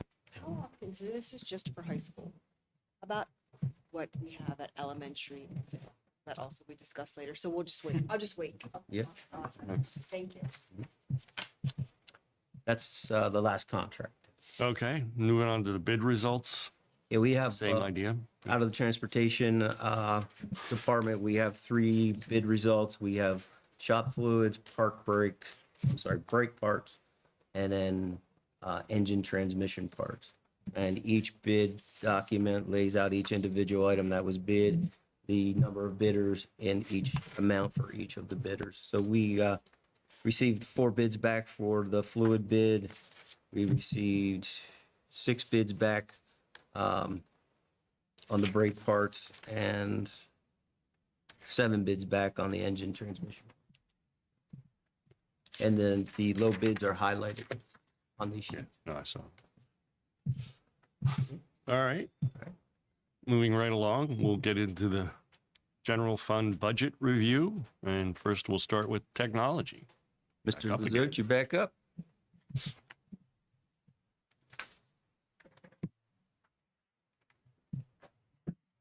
Good evening. Thank you for having me. Dan Lazoche, East Rock Hill Township. I am the Director of Technology here at Pennridge School District. Thank you for having me. Thank you for your trust in this role. I'm 5 months in, still learning the lay of the land, but really excited to present what I hope to be a very interesting budget as far as keeping things even keel and providing continuing the instructional capabilities and access to our students as we hope to. The first portion of our budget is our 300 fund. Primarily, this is served by our Microsoft licensing agreement. This is a consortium deal that Pennridge has been a partner in with the Bucks County Intermediate Unit for quite a few years. This provides the cheapest licensing you can get in the entire state, cheaper than what Intermediate Unit 13 can do. Bucks County IU has a very unique structure there, and I hope they maintain it. The other major portion of the professional services fund is E-rate consulting, and a small portion of this is also for our tech policy pool consortium and staff training and development. Notable changes this year are the one-time reduction in a prorated year from the Microsoft consortium from Pennridge, for Pennridge School District. And that is due to a a contract realignment to realign by request all the members of the districts to renew on July 1 following fiscal years. That was a happy savings for the 25-26 term of approximately $30,000. We were able to use to further balance the 25-26 and make sure that we were keeping our technology budget even keeled to the best of our ability with this savings. So this went down this year. Is that what you're In 27 or 26, 27, it'll remain where it was. Okay. This year, I'm just calling out, we were able to save $30,000 in the This year? adjustment to terms, yes. 30,000 off the 148, or 148? 148 is the total sum. The Microsoft spend is approximately $85,000. This year was roughly $55,000. It was one of the last things I did in service of the Bucks County IU in my former role there. Thank you. On to 400 purchase property and service. This is primarily our lease agreements and that include both our network switching environment, which is in year 3 of 5, and our laptop fleet that covers the high school. This is where we identify each of our incoming class of freshmen and provide devices for them. You'll note that the class of 2030 is a little smaller than what we were used to in 2027. Our enrollment numbers and our estimated purchase and lease calculations are based on the enrollment trends that Dr. Barrios and Dr. Palmer have shared previously. We based all of this on what we expect to see and our current enrollment today. You'll see a slight decrease in the price. That's more a factor of the lease terms, and that's lease for the 4-year lease that the students are in our classrooms. Each year, we're paying that much for that class. Just wanted to make sure we call that out Are we specifically. paying more per laptop, or, I mean, this is an overall based on the population, right? So it doesn't show, are we paying more every year, or? It is a great question. We are pretty close to even in some regards and in a kind of awkward position in others. And I'll describe that for you since you asked. Thank you. The high school and staff devices have actually gone down this year. A very minor 0.04%, but it's notable if you've watched the news and you've seen the AI pressure on hardware, including memory and hard drives, and general infrastructure across the internet. Whether real or perceived, the prices and availability of hardware, devices, laptops, repair components, and so forth is impacted by this. That was a breath of fresh air for our staff this year who need new devices. Middle school devices, on the other hand, are facing the same sort of capacity and availability crunch that we saw similar to COVID era where laptops were a scramble to get. And it's becoming a first in the door kind of scenario. Our laptops for our incoming freshmen at the middle school tier, for example, will be a completely different model because there is no 300Ws, the device that we were using historically and intended to use again this year, cannot be found.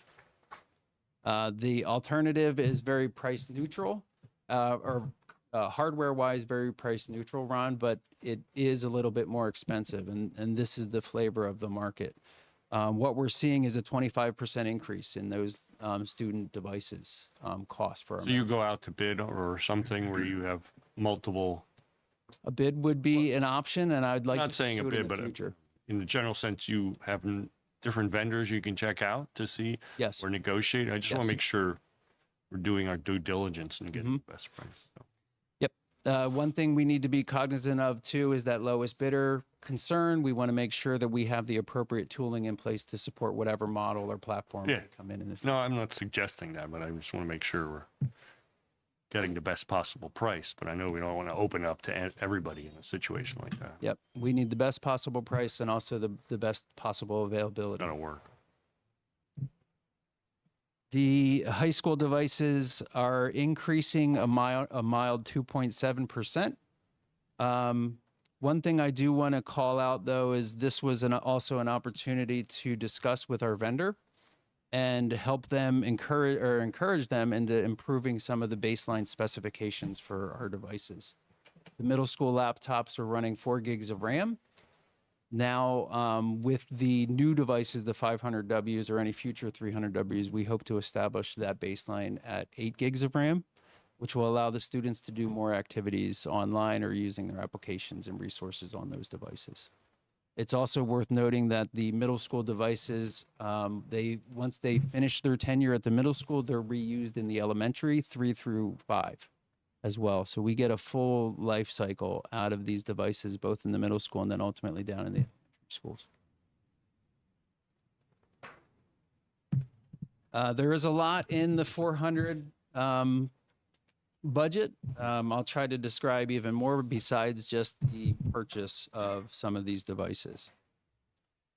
We have security contracts, which is a big portion of this budget that covers our firewall, our SentinelOne, MDR, antivirus platforms. A brand new product for Pennridge School District is Rubric. That is another intermediate unit sponsored. That's Chester County Intermediate Unit. That implementation has covered our backup needs and reduced our technology budget by $26,000 with no loss in functionality or performance. We are trying to leverage these sort of partner relationships wherever possible to maximize our service and availability while reducing budget. And I hope that is an example of one way we were able to do that effectively in the 5 months I've been here. Maintenance contract you just approved or working through is VMware. That is to stem the ever increasing prices from Broadcom and to join another intermediate unit sponsored consortium based out of IU15 to minimize any sort of impact or budgetary increases for the next few years at least while we decide which direction. You switched vendors then, or you? Yes. From Broadcom? Broadcom is the parent company for VMware. Okay. We were pursuing Broadcom licensing through a third-party value-added reseller. I would anticipate that price to be significantly higher than $14,000 come our renewal.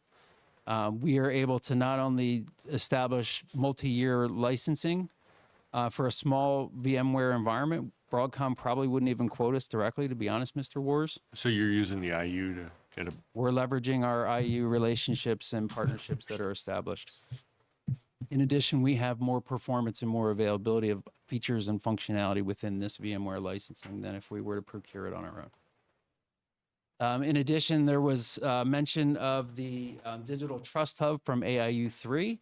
That platform, though very low in cost, allows the district to solve 2 challenges that we have. The first being data security, availability, and attestation from all the vendors that we use. And the second is that will help us address our COPA compliance and reporting needs for those very applications that we use instructionally in the district. Any questions on 400? That was a lot. I'm sorry. Yeah, I didn't understand half of it, but I'd be happy to stay with you or anybody with I- questions well, if you'd have Question them. on the laptops? Yes. Use them. The 575 high school laptops, they're new, incoming for the 9th grade. Yes. Yep. I thought previously you said that the used high school laptops went down to middle school. The high school laptops become general loaners for our TAs and PCAs. Most of those as leased devices, though, can also be returned back to the manufacturer, Lenovo in our case. That was as a my leasing. question. Why are there 550 middle school laptops? My apologies if I misspoke. The middle school devices go back down to the elementary. So question, so then the freshmen get new ones, Middle school freshmen, yes, middle. and high school freshmen. high school too. So 6th graders and 9th graders get new ones. Yep. And that's up to, and then once the middle school goes to 8th grade, the middle schoolers in 8th grade, where does that laptop go? Goes to the elementary? Yes, it'll serve the rest of its life in 3rd, 5th, or 6th grade. And the rest of I'm it's sorry, like 3rd, 4th, or the 5th. 4th year, because it's leased, they're leased for 4 years. Mhm.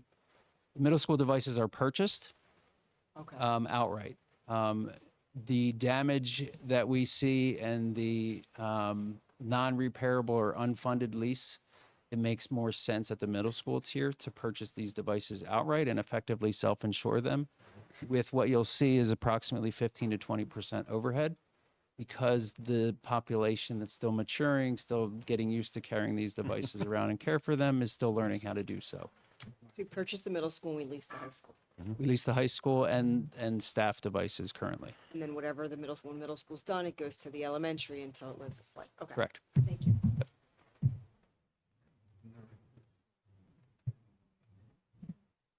Okay, on the 500, this will be much quicker.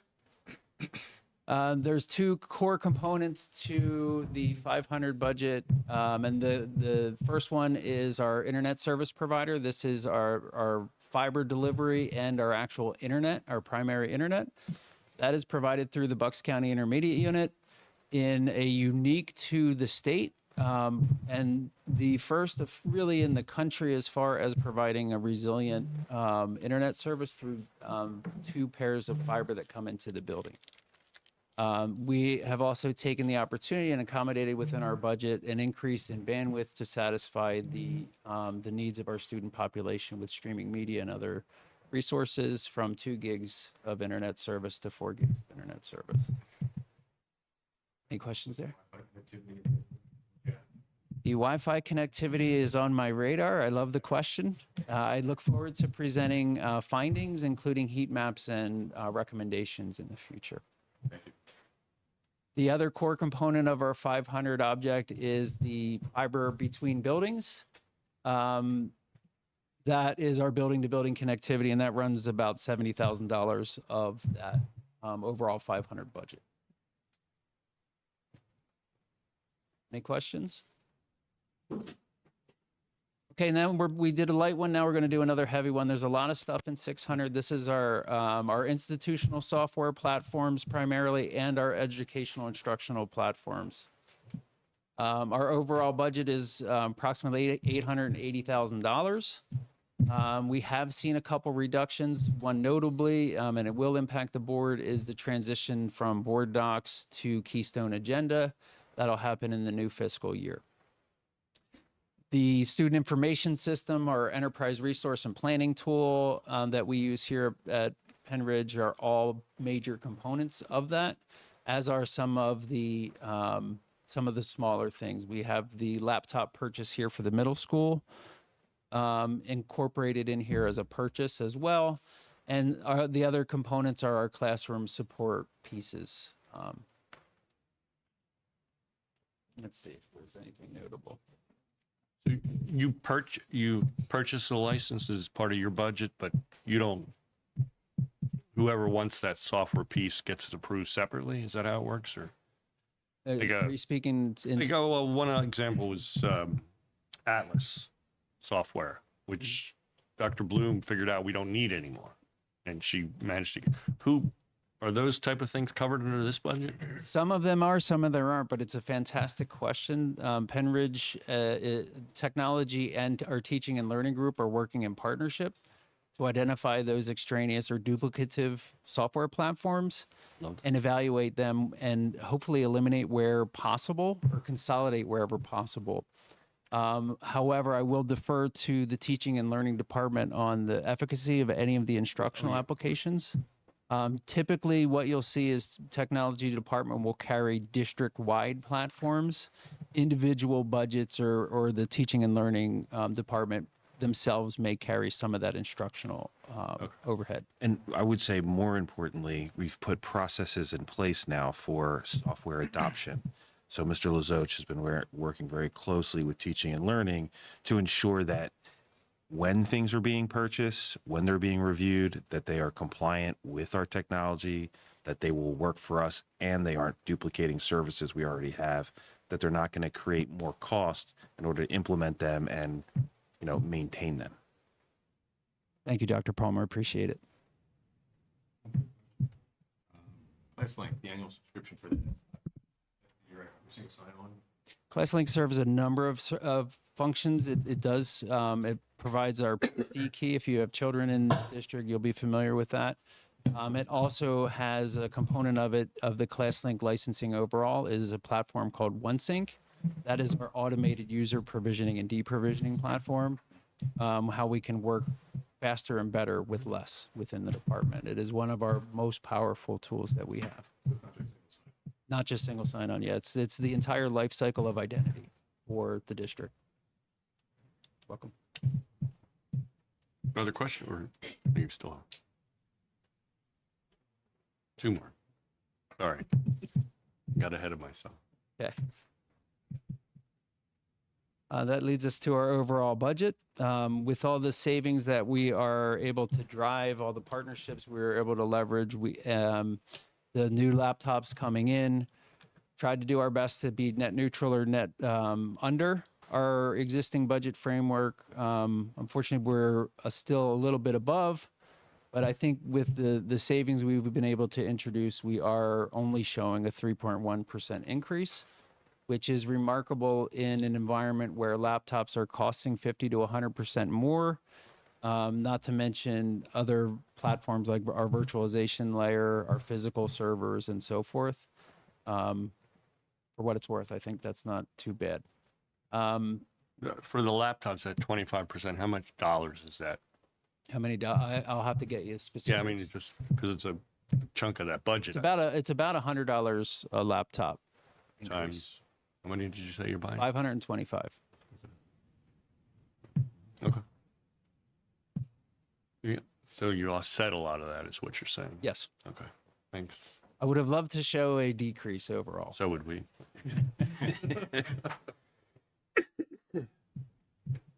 It's good to see the details of where you're trying to save the money. It's not just to show what things have increased. Obviously, some of those are out of control, but the idea of finding software that we don't need and things like that is really where we can save some money. So, thank you. Yeah, we're doing everything we can to be as efficient as possible and to provide the same idea or concept from an efficiency perspective within the district itself. Thank you. Thank you. Thank you all for your time tonight. If you don't have any other last questions, I would love to just shout out my technical team behind the scenes that support all that we do here, especially Chester, who supports the board meetings day in and day out for the board. Thank you very much for your time tonight. Thank you. All right. Moving on to the general fund again.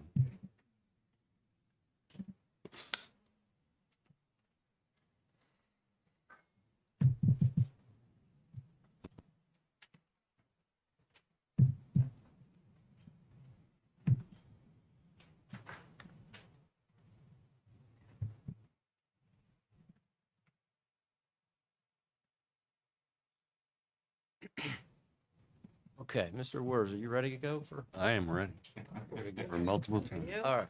So here we are on May 5th, our third look at the 26-27 proposed budget. What we want to go through tonight, state property tax relief, Bucks County school districts, what we acknowledge your information we have about the other districts in the county, provide a status of where we're at with our 26-27 budget, and of course, try to define a path moving forward for 26-27. As we stand here on May 5th, the board must vote on the budget twice. So it votes once in May and once in June. The next meeting of the school board is May 11th, which is Monday, which is when the first vote of this budget needs to take place, if we remain on our scheduled meetings. And then there has to be a 30-day period between the two votes.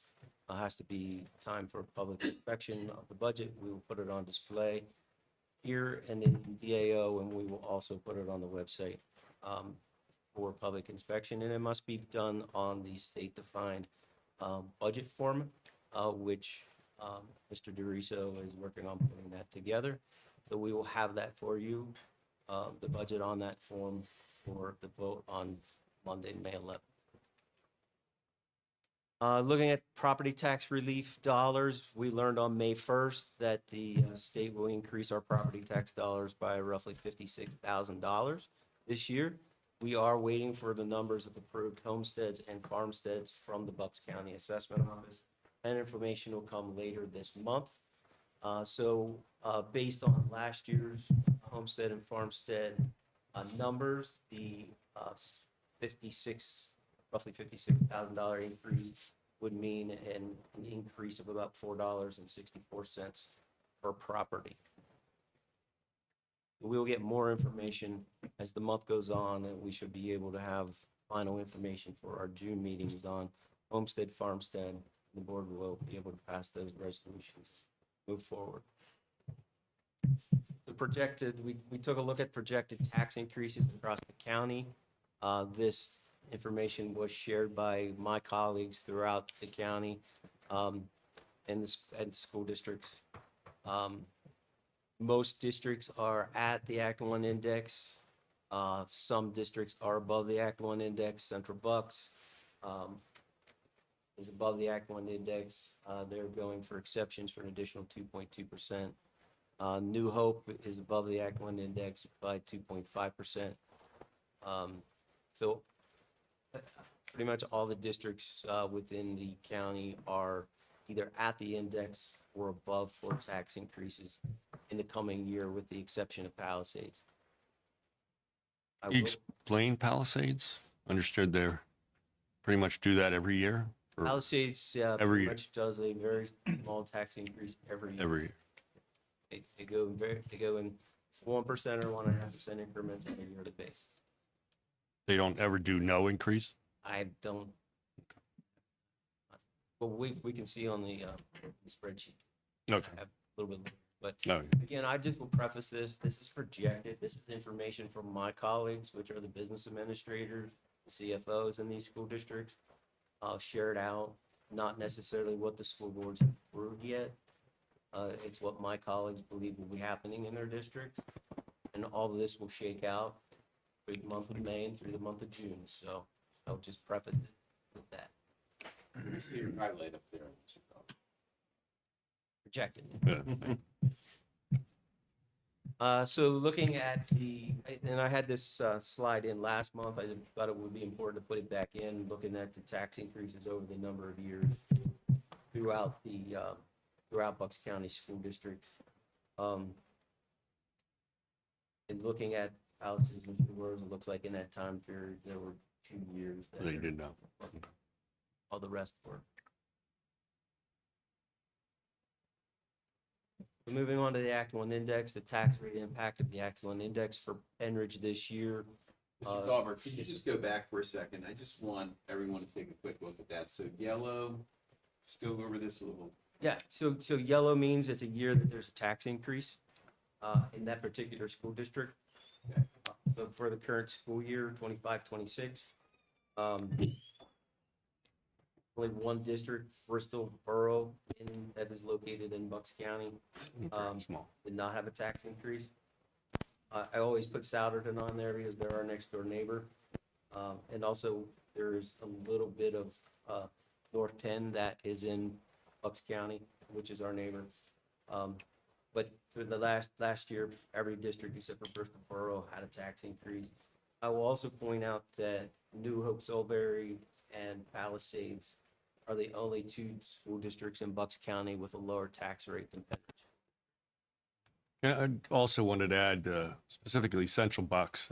If you follow them, they had a huge swath there for 6 years in a row in the early 2020. Well, I can't even read those numbers. Yeah, that they did not have a tax increase, and this year they're going over the Act 1 index for a total of 6% tax increase for their taxpayers. They are going with 5.7. 5.7. I think just obviously they're nearby to us, and they had a similar pattern of not raising taxes in the past, and they're coming back and paying for it in a big way this year, and we're not even considering that.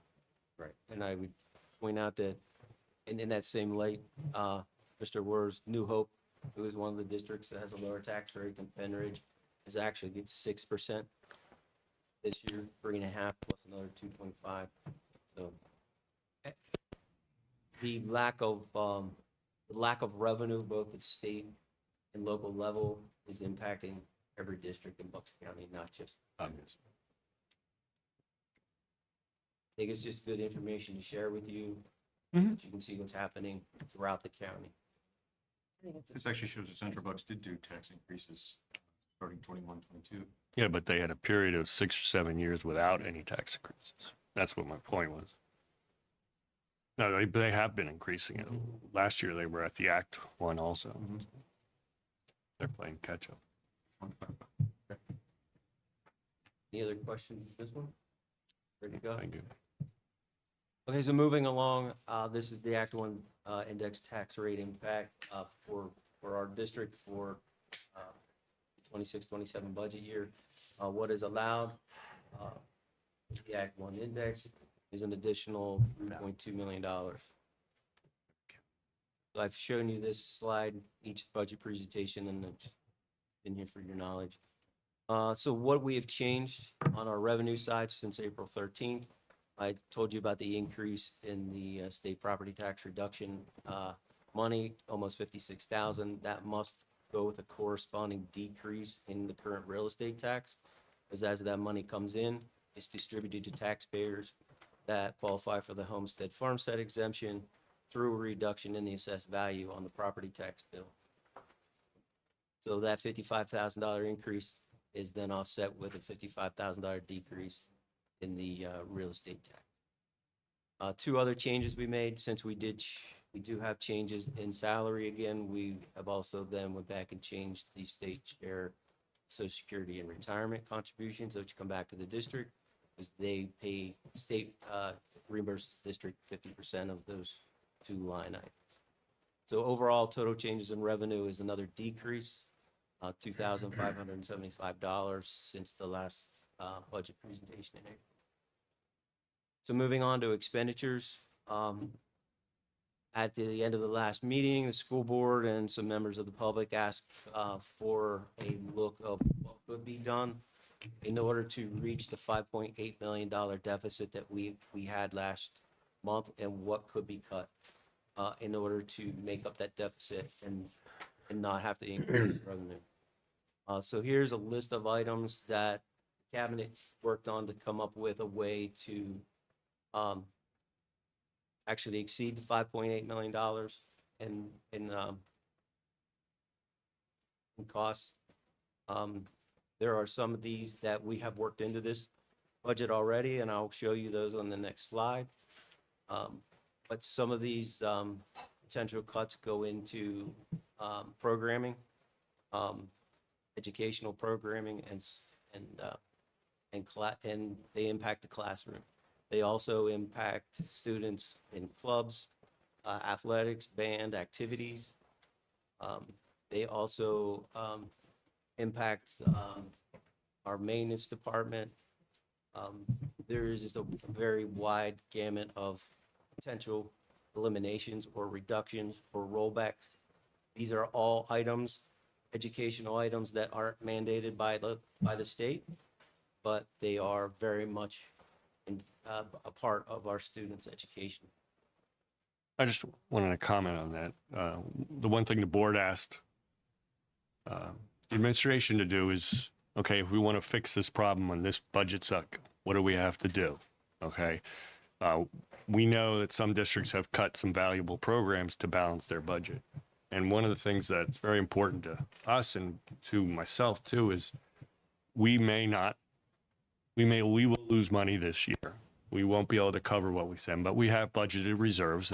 The problem that I have is if we keep going like that, then we run out of all our budget reserves. So that was the reason we wanted to look at this, is how would it really impact the school if we fixed it all in the first year? And a lot of those things we don't want to do as a district, I think, because it really harms the education for our kids. And the whole idea that we went back to as a board is saying, how do you fix this problem in 3 years? Because after 3 years, we need to be break even and be able to be running at not a deficit, because we're going to have a deficit this year unless we do something really drastic, which as a board, I don't think we want to do. So that's where this came from. I think the public needs to know if you want to do it quickly, this is what you have to do. If you do it correctly and over a period of time, then you can do it without disrupting the educational experience for our kids. Go ahead. Thank you. Good explanation. Any questions about this from the board? So this is what we have implemented since our last meeting. These items were on the previous slide. We are reducing our building-based substitutes from 23 to 14 next year. We are redoing how we assign substitutes to the classroom. Our building-based subs will now be in a pool. They will be the first people that are selected and put in classrooms. They will no longer be assigned to specific buildings. So those changes will hopefully save us, we're projecting to be a savings of just over $350,000 for next year in how we handle substitutes. We are eliminating a second contracted nurse through Bayada. So we're reducing this line item again, another $70,000. We are reducing high school security hours. This is happening in the evenings, after school hours. This will have no impact during the school day at all. Savings there is just over $17,000. We are removing the purchase of 4 school buses again this year. We did it last year from the general fund budget. Except this year, we as an administration asking the board to give us permission to purchase those 4 school buses from the capital funds. And that cost would be $550,000. We cannot continue to move forward and provide quality transportation to our kids if we're not replacing the equipment needed to service those students. So we're going to take it out of the general fund budget this year, but ask for the board's permission to purchase those buses and use the capital funds. So the general fund reduction total since our last meeting is just shy of $1 million. Brings the overall total reductions in this budget cycle to over $5.2 million. Can you go back? One of the things, I've been on the board for 6 years now, and I wanted to compliment the new administration and his team, because when I first started, we were spending money very easily. We had the revenue growth in the taxes to pay for it, which we'll explain later, is not happening anymore. And now we're at a point where we have a lot less students and we need to right size what we're doing. And these ideas, taking a look at the substitutes, which is something we did for years, and they're questioning things and understanding that, hey, this is a waste of money. And we need to do more of that. But I'm impressed with Angela and his team as the way they're tackling, which is something we never did in the past. And we're paying for it now. Thank you, Ron. So that just shy of $1 million breaks out this way. Salaries about $12,000, benefits about $5,000, purchase professional service is about $423,000, and then the equipment is the buses, $550,000 for the total of $991,000. So revenue to expenditure summary here at May 5th. Total revenue is $162,494,000. We'll point out that that is actually a reduction in total revenue from the current year budget of 25-26. We are projected revenue to decrease by almost a 0.5 percentage point. That is driven mostly by the local revenue sources. Specifically, we're projecting a $900,000 decrease in interest revenue next year because of the falling interest rates. We are also very close to being flat funded from the state in our basic ed, special ed, and adequacy money. Yeah. You gonna say something? No, just similar with the federal money. And with the federal, it's flat. Yeah. So the local growth in which we have relied on over the years, EIT, earned income tax revenue, real estate tax growth, and interest earnings, we're seeing a decrease in interest rates from 4.5% to 3.5%, which is driving our interest earnings down from nearly $4 million to $3 million. So it's a real $1 million hole in the budget. We are also seeing slower growth in assessed values, and we are seeing much smaller growth in earned income tax revenue. Earned income tax revenue 3 years ago was very much at 4 or 5% growth. Now it's under 2% growth per year the last 2 years. So we've seen a drastic slowdown in revenues from all three levels. And at the same time, expenditures are going at the pace of inflation. Basically salaries, benefits, and everything else. We just had a, explanation from Mr. Lazoch on how much a computer is going up, 25% increase on one computer. So we're seeing those type of price increases throughout everything that we do in the district. When we start to look at gas, diesel fuel, and gasoline for next year, if the gas prices don't come down, that'll be another huge hole for us or impact on everyone's budget. I think I shared with you last month that we use about 155,000 gallons of diesel fuel in a year. We use about 50,000 gallons of heating oil in a year. And roughly, I believe it's 26,000 gallons of gasoline. Most of our school buses are diesel. So there's a lot of things happening that are impacting people in their day-to-day lives, and their impact on us as a school district is magnified because of the amount of those resources that we use. So expenditure growth from last year to this year is running at 2.55%, which is a tick under the inflation rate. Inflation is right now running 3.25. Expenditure growth has been scaled back to about 2.55%. But overall, with a reduction in revenue and then expenditures, it leaves us with a deficit of $4.8 million. When we started this process 4 months ago, our initial budget run was a $10 million deficit. So we've come a long way as a board and administrative team in cutting this budget and cutting expenditures and removing items from this budget. So, Ron, did you say? Well, no, he No, said. I have a, I'd like to go back to the fix the budget now with all of those cuts. Right, slide 8. Oh, okay. There's some really impactful things here. I think we kind of just glossed over it. I think it's important to show the damage that could be done should we decide to go through with some of these reductions. I think the district has made great effort in increasing the education that we're giving the students. Our rankings have come up, our test scores have come up.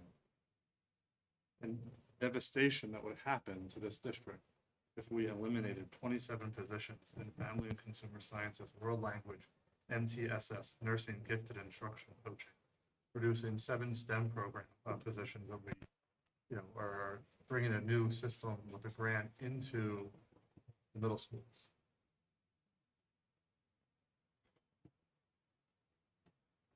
I think we need to go over this a little bit and let this sink in.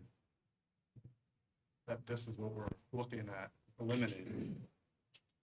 Should we go through with those actions? I was going to jump into, I completely agree. I mean, there's the state requirement, but the state requirement is the minimum. It isn't high quality education. You have high quality education by supplementing and putting in what our students need and adjusting. So bringing things down to the state requirement, you may be happy you're not paying taxes, but again, our rankings have gone up. We have 5 students going to Ivy League schools. First student ever accepted into Harvard. Our tech school program is incredible, which we also fund. So we're on the way up. That impacts your home values. So we might not pay taxes this year, but if our education quality goes down, it impacts the entire community, everyone who lives here. I also like to note that I believe our district is the largest employer in the district is our school, or our schools. A lot of our staff live here. They have students in the schools too. Another reason why we are interested in just slashing, these are people we all really care about and who care a lot about this district. I know there was talk about like, you're trying to find where there's some like wasteful spending, and I wouldn't phrase it as that. We're cutting where we can, but none of that was ever wasteful. It all had a purpose. I don't know staff who stands around twiddling their thumbs. Please go to the schools and look around and see what they're handling all day. They work very hard and they care a lot. So the cuts are putting even more of a squeeze on staff who are already working incredibly hard.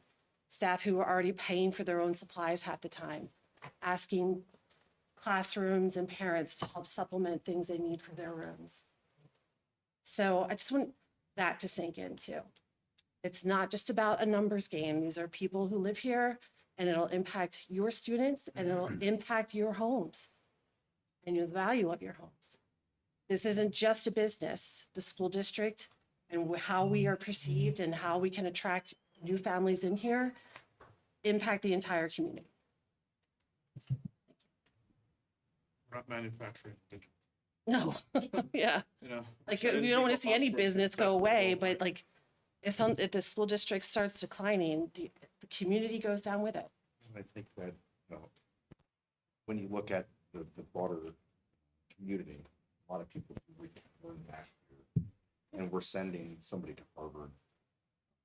We're sending people to Ivy League schools for jobs in doctors, and we're coming back here. So I mean, it is a cyclical investment into our community, and kind of going back to something that Ron had said, it does make worth mentioning that we lost ESSER's funding, or ESSER's funding ended, when it was a big amount of money that we were receiving, and it helped us be able to get to a point where we had the staff that we needed, and funding went away. So now we're trying to recover from that at the same time. So I think I always want to make mention that ESSER's was a big part of being able to fund districts across Pennsylvania. Once that went away, it was a big kick to everybody. Oh, and a 25% increase in goods for the past 5 years also, which our revenue doesn't even come close to covering that. If I can just add some clarity, so when we talk about ESSER's funding, that was federal funding that was provided to all school districts to address loss of learning during the pandemic.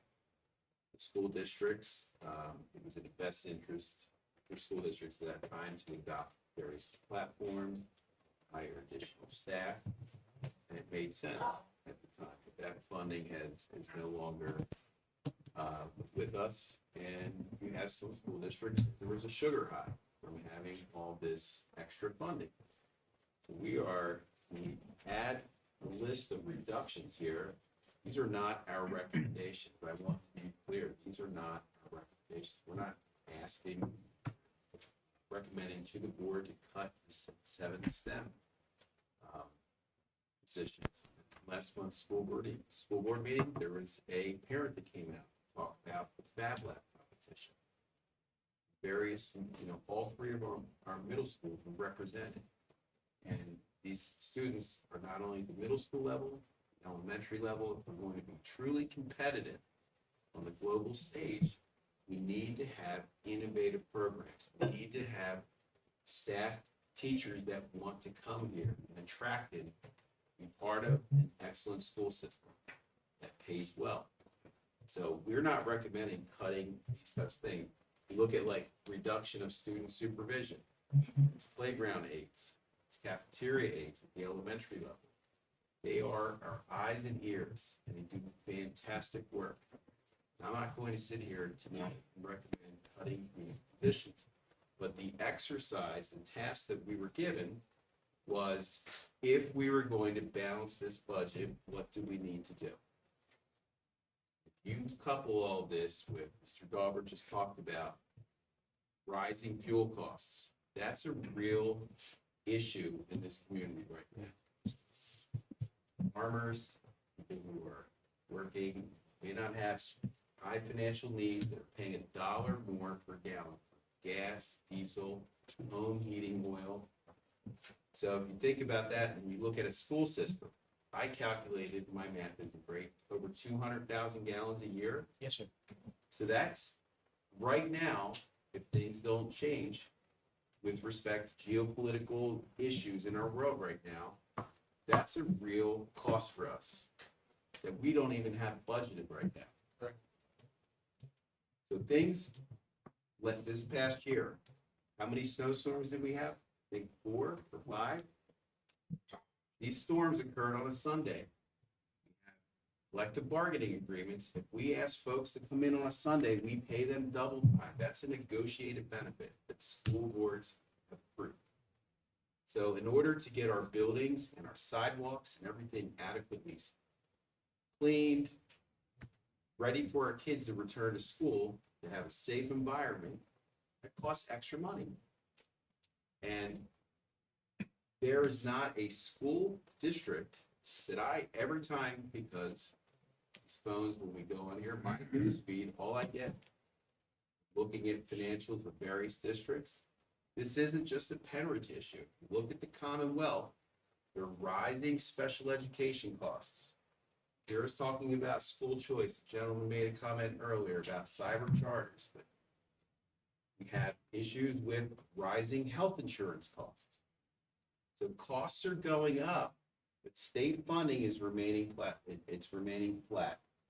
It's a whole workshop we could provide on that with adequacy funding and the formula that changed a few years ago. So we're doing our best right now.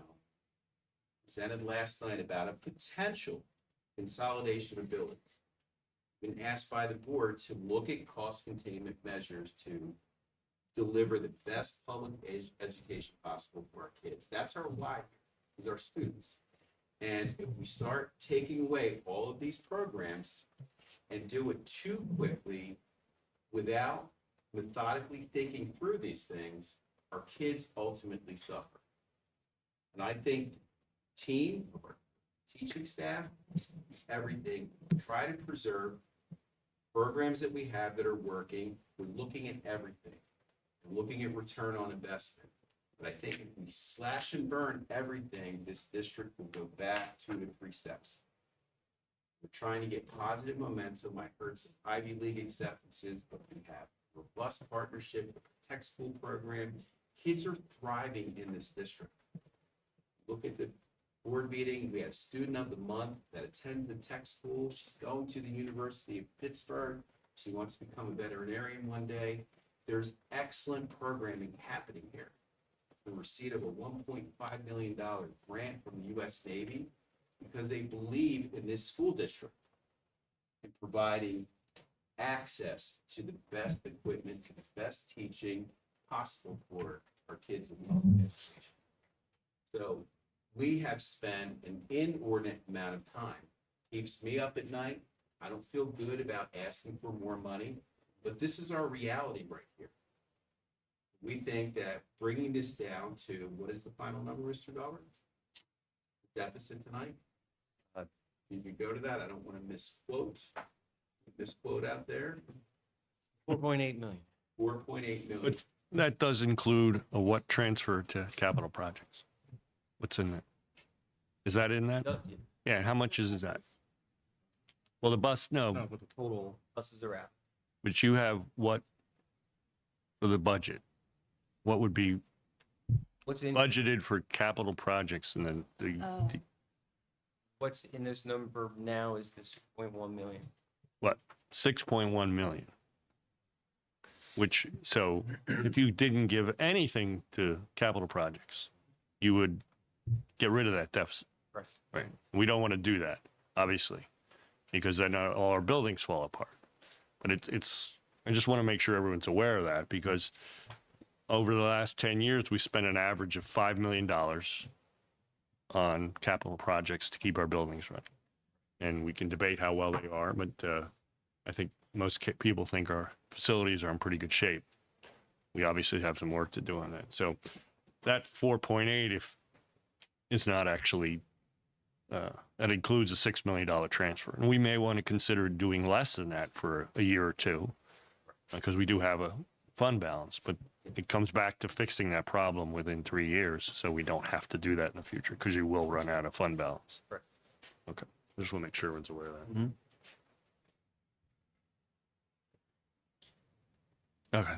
Okay, sorry. Anybody else has any comments? I was looking back on just to, once again, our cyber charter projected for this year at almost exactly a year ago was a total projected cost of $2.45 million. So that would be more than 50% of what our deficit is for this year. Just so everyone's aware, we got started on this. They're very well funded. If you're aware of the amount of money we're spending on cyber charters, just as an example, one cyber charter school paid their teachers a $4,000 bonus one year. We don't give bonuses here. You guys, everybody here would laugh us off the stage if we offered to give our teachers a $4,000 bonus, but they got away with it. They also give them gas stipends, even though it's a cyber charter school. And they also took all their students to a Phillies game one time. That's all on your dime because you're paying your taxes and they're using it and nobody wants to change it. You can talk to your representative and ask them why they're making so much money. It is a ripoff. And it costs us at least $500,000 that we think we're wasting on that. And that's your tax dollars. But we've talked to the legislature so many times, and it's been a problem for 20 years? Nobody wants to change it. And that's because of the lobbying of the cyber charters. And they spend a lot of money on our representatives, and they're not doing what's right for our residents. So Charter schools came into play in 97 or 98. I've repeated myself so many times. I know. I'm sorry. I feel like I beat a dead horse because it's always the same thing, but I just. People should do the right thing. We can't get them to change the cost to us or the options. We have no options because it's state mandated. If they have they spend $40,000 on a student who has an IEP, whether it's for an hour a week or full time, and it's mandated. So we have to change the law. I don't know. Is there any other idea? Can't not pay it. A couple of months ago, the topic came up about reaching out, like Yeah. outreach program to the students that did leave the district. Yeah, for cyber charter. we can try to get them. I haven't heard anything. There was a quick update when that was brought up. Numbers off the top of my head, but I never heard an update after that. Well, true. That's one thing we do control is Okay. ability to track them. When we did it last year, a lot of people are in, their junior year and they think, I don't want to change. There's no reason to change, even though it's the same software. But it's a hard sell if your family's happy with it. But our goal is to prevent people. That they left, then you can maybe hope to address those reasons. I agree. And at least make the offer, make the good faith offer. Yes. Well, I don't know what you guys can update other than that. Are we still doing that or? They were reaching out from the Pennridge cyber school too. We will be A lot of- back at it again. We had a Yeah. heavy recruitment effort last summer. I don't have a committee's memory how many students. We did get a lot of students. It was good. 12 or 13. And we had some people that were on the fence, try back again next year. We're looking at it. So we will be right back at those efforts again. My suggestion. Numbers. Yeah. Because if the cost isn't going to change, the only variable is the number of students. Well, it should change. I mean, you can't keep going. You can't give up But on to your it. point, Yeah. we're Well, well funded. yeah. They- If we can't change that number, then we have to change the number Yeah. of students. My suggestion was to offer them the bonus to come back, but that's illegal. Oh, jeez. We save thousands of That's what dollars. you just said they were doing wrong. No, but if you incented them to bonus, come cyber- back to the school, we save money when they come back. Yeah, a lot of people. But Brian, there was an effort before the new members came on too, where they went and spoke and reached out to a lot of the families. Some of them didn't even know that Pennridge had their own program and that you'd get like a Pennridge diploma, you could walk a graduation, like some of the benefits of it. But I think they were, I agree, I think the majority were happy where they were. But I don't know the reasons. I would be interested in that too. I can send the board a summary. I think That'd be great. Yeah, I think the key is to make sure the people who are considering it, and that everybody knows that this is an option before they pick. Yeah. Once they pick, Just a question. is whenever, Timing could If be it, good. if there's an issue that's causing them to believe that it's an issue that's very fixable from our side, from our side going forward. future students leaving, then we should look at that as well. I agree, 100%. And how do we advertise our own? Because of the benefits we have of But how do we graduating. do that, right? I know Yeah, there's that's a good question. all Like, Very good I think question. that's advertising, but I think we need. Letters, outreach, calling folks. An Made a lot of calls, we didn't get Got return a sample. calls. But the point is, how do you, Down there? Commercial. Oh, wait, we get Our that. ice hockey team is down there? Like, at a sign at But- the side, But I beside agree, the charter? it would help to be more, like, get it out there more to people. Like, it would be a good effort to push more. When in- I was in there, what God, I we think have. it was somewhere around $500,000 with those students returning. Yes. We gained $500,000 less than expected. all right, sorry. Totally left the order. But it's part, I mean, it's a big part of our whole. Absolutely, it is, Mr. Lewis, yes. And it's absolutely an absolutely wonderful discussion by the board. Very important information, very Internally important discussion to have. Call your representative. Absolutely, absolutely. Okay, this slide is a summary of the revenue sources. Touched a All little mine. bit about revenue previous. You can see in the middle column there, the 25-26 budget, local revenue 120 million. And we are looking at, for the 26-27 budget, local million of about $500,000 less than the current year. We're also looking at a reduction, a little bit of a reduction in state revenue from over 41 million to 40.9 million, and federal revenue is flat. Local is EIT and property taxes? Is that Yes. why it's down? Because of the EIT? Yep, and the interest earnings is, Oh, that's in local? yes, Okay. that's the big one. Yeah, that's a big, okay. And we went down from 23, 24 to 24, 25, like, a little under a million. A little bit. 24, 25 is where we started experiencing the decreases in the revenue growth. Yeah. That was the year that it started to manifest. Slower growth in assessed value, slower growth in earned income tax revenue, and then interest rates started to drop.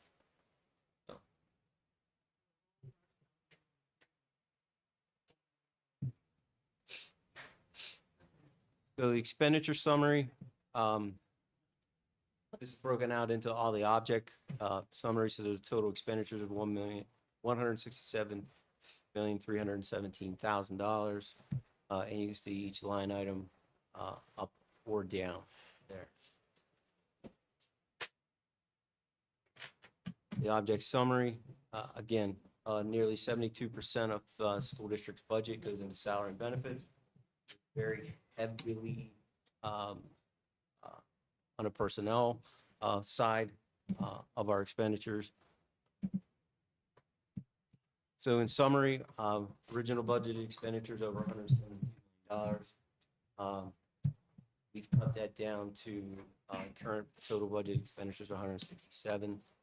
Budget revenue, 4.8 deficit. So the allowable tax increase is 3.2 million. So it still would allow it to leave a deficit of over 1.6 million. The real estate tax calculation, so this goes from 1.5% to 3.5%. It shows the total additional dollars collected. And then the amount of increase at the median assessed value. Median assessed value is $31,800. You can see at, for instance, a 3.5% tax increase, that increase would be $156 to the median assessed value property, and it would be $13 a month. 3% tax increase would work out to about $11 a month, or $133. So the budget balancing options, you've seen these before. These are updated with the new deficit of $4.8 million. The first option is the 2% option. It generates about $1.8 million in additional revenue. It allows for transfer to capital projects of 3.1 million instead of 6.1 million. So there is a reduction of almost $3 million to the capital projects transfer in the first option. And the 2.25% option to the right. Again, the generate just over $2 million in additional revenue. If it would change the capital transfer from 6.1 million to $3.3 million. Moving on, option 3, this is the 2.5% option, generates $2.2 million and changes the capital transfer from 6.1 million to 3.6 million. And then the 3% option generates $2.7 million and reduces the capital transfer from the 6.1 to $4 million. And then finally, the 3.5% option, which is the highest that can be, generates 3.2 million that we talked about before, and it would have the highest transfer to capital projects, 4.5. So then that would reduce that by $1.6 million. Those are the 5 options that we've looked at each time we've done this presentation, and they're now updated for the $4.8 million deficit. Any questions about this option? I guess option 6 is taking a sledgehammer to the educational product we're providing, and not doing anything, right? Correct. Doing all those cuts. Correct. I just want to go back real quickly to clarify something. So the budget numbers that you're showing right now include the list of expenditure changes that is on slide 9, right? That's in there. The And latest cuts, yeah. the ones on the slide before it, even though some of them are repeated on slide 9, were just examples, but are not happening. So whatever didn't make it to slide 9 is not happening. Correct. Slide 9 happened. It's in the Happened numbers. already, sorry. Yeah, there's some repetition of something. Got it. Just wanted to And slide clarify that Slide Right. 8 was the entire list. of potential, but of if it potential. didn't make it to slide 9, it's Didn't. not in here. Right. Correct. Thank you.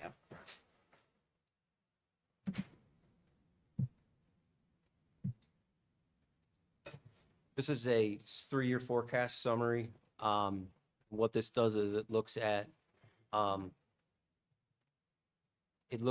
the potential tax increases that we just went over from 2 to 3.5%, and it walks its way out over the 3-year period, and it shows what the tax increase would be needed in the second year and the third year if the first, depending on what option was taken in the first. And it also shows, what it shows is, in order to reach the goal of getting back to funding the capital projects at a level that we're funding it last year, the tax increase would be the 3%. But that also includes making the cuts we talked about in the coming years, right? Correct. This includes. So the big reduction in that costing is to close a middle school, which is a difficult decision, and it's obviously very emotional, but it also provides a way of getting to a break-even budget in 3 years. And that's the tough decisions we have to make, and while also maintaining excellent education. So there's a lot of numbers up here, and I think we have to boil that down to make it easier to see There's by a the lot public. there's a lot of data. There's too much stuff there. I There's a lot can't of read data. it from here.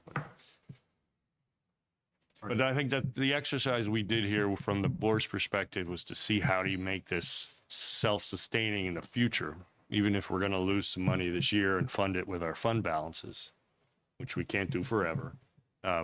This is a method that the administration came up with that gets us back to where we can fund capital projects in an amount to keep the school in good shape, deal with the lessening enrollment, and also make it break even in the future. And that, to me, is the best outcome we could ask for, because we want to look to the future and not be keeping raising taxes like we had to in the last year or two. Anyway, sorry. Yeah. This is, Thank you for that. And No yes, one's understanding. this one is the one that we've been looking at. This is the one that has the numbers in for the building, potential building closure, counts that savings. And the board president asked me to build one without a building closure. just one other thing I wanted to add, the bulk of our costs are in personnel, but 70% of our budget is in personnel. So you can do so much. What I wanted to bring up is there was a contract signed before this board was here that gives out a certain percentage raise. And I agree, but I actually voted for the contract. I guess everybody else wasn't here yet. But they're tied in and get a roughly 3.5% was agreed on by both the union and the administration and the board. So we are stuck with that at this point. This is not something we can change. And I did support it because we had the lowest paid teachers around, which is not good for teacher retention. But that impacts our budget because it goes up 3.5%, whether we as a board want to or not. So we can't make changes in mid-contract without renegotiating. So that's a bulk of our expenses and something that is not easy to change. Sorry. So we did the same exercise, but we removed the savings amounts for the building closure, and we ran the same model. And the very last line item is the 3.5% tax increase. So I'm gonna just hone in on that bottom line item. So with that bottom line item, so if there's no savings from any type of reduction in building, the first year at the 3.5%, that would be maximum Act 1 index. The budget would be balanced with capital transfer amount laid out there of 4.5 million. Additional revenue would be 3.2 million. In year 2, the estimated index is 3.2%. If the 3.2% was put into place, the additional revenue needed would be $4.5 million, but that additional tax increase would only generate $3 million. So there would have to be some cutting or reduction or elimination of something, either capital funding or some other reductions in programming or staffing or something to the tune of $1.5 million. When you move across to year 3, we believe at this point the index will be 3.3, and if that was put into place, again, there would be a need of 3.9 million, and that would generate roughly 3.2 to 3.3 million dollars. So again, another $600,000 short would have to be made up of eliminating something else. So the gist of this is that without doing something in the district to curb costs or generate savings, and our example is the building closure. If nothing is done, that the Act 1 indexes do not keep up with the need or the actual cost of inflation in the next 3 years. So thank you for asking me to run that model. It's very telling. Absolutely, thank you. It is. I think it's really important for us to see as a board and the communities to see. It's just one of the things to look into. Obviously, it's not the only thing with the building, but you know, it's telling and it's important that.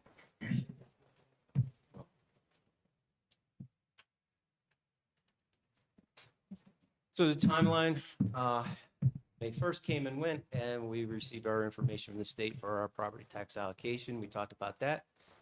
We're on May 5th. May 11th is a voting meeting where the board will be asked to vote on the first budget for next year. Again, the budget lays in, has to be available then for public inspection. There has to be 30 days between those votes. Make it available, we'll put it on our website, we'll have it in the office, it'll be available. It has to be on the PD 2028. And then we'll come back for our finance meeting and facilities meeting on June 8th. And then on June 15th will be the final vote. The board does have the ability and the power to change the budget it votes on and approves in May to a different budget that it votes on and approves in June. Does not have to be the same budget. You are able to make and allowed to make changes as you see fit between those two budgets.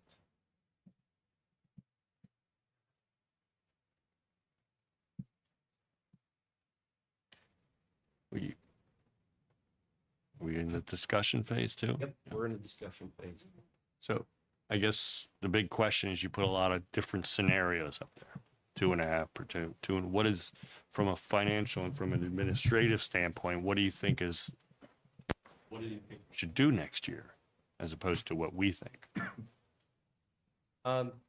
When I look at the forecast with the building closure numbers, when you look at when you get to 3 and 3.5%, and after 3 years, that's when you come back to your balance, and you have the capital money restored. So whatever cut there is to capital, it'll be completely restored. I think that needs to be a goal, because I think that we have to fund, not have to, but it's very important that we fund capital expenditures to keep the buildings functional. And I think that it's better for the district to be funding those capital expenditures in this process than through borrowing and paying interest. It's going to cost less doing it this way than borrowing and paying interest. And at the current borrowing rates, I don't think that's a feasible thing. No, it's not. My recommendation, our recommendation as an administration, is to go to 3%. Would you, if you went to 3.5, would I be happy? I'd be happy, but because it's just going to make it better for us in the future. Mm-hmm. But I think 3% is a place to land. Okay. And I wish should have said we, because we had talked about this as a cabinet over and over about what is the best thing. I know the finance guy is always going to ask for more. I'm glad it's agreed on. It's my job, is to make sure that we're fiscally sound. Yeah. Thank you for the thorough presentation. There's a lot of data, and it's hard to digest all that. That's all I have. You get to look at it. Does the debt drop off? So that Was it the 28, 29, or was it 29, 30? that drops off. That the debt's the same in 26, 27. It drops off in 27, 8, 28, 29, 29, 30. There will be no debt. That's something the district has worked hard for a long time to bring it down. Actually, Sean and his team years ago renegotiated us and saved $30 million or something. Maybe I'm inflating that a I little. think it was 15 million. 15, all right, sorry. Well, it still was an amazing time, and the timing was perfect. It was a great refinance. Yeah. So according to this, by the 28, 29 year, debt free. Yeah, if the numbers line the way this model is, there's a lot that happens out there that. Debt-free and balanced budget is a good thing. Anybody have any other questions? If we, because I see like the following year tax increases less, no matter what option we choose this year. So in What's- that year, you're reaping the benefit of the Right. savings from the building. You could actually do more that year and then less in the third year.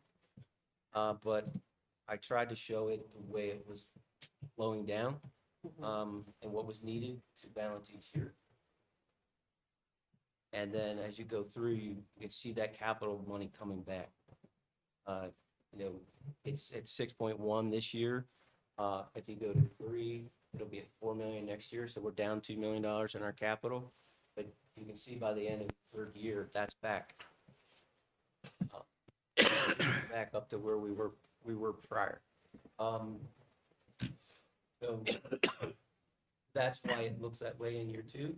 That's been the savings. And I'm sorry, can you go through the local revenue projections again? You say that was interest and just expectations on new homes and things like that. So local revenue growth, You used to show that separately, but now it's all combined into one.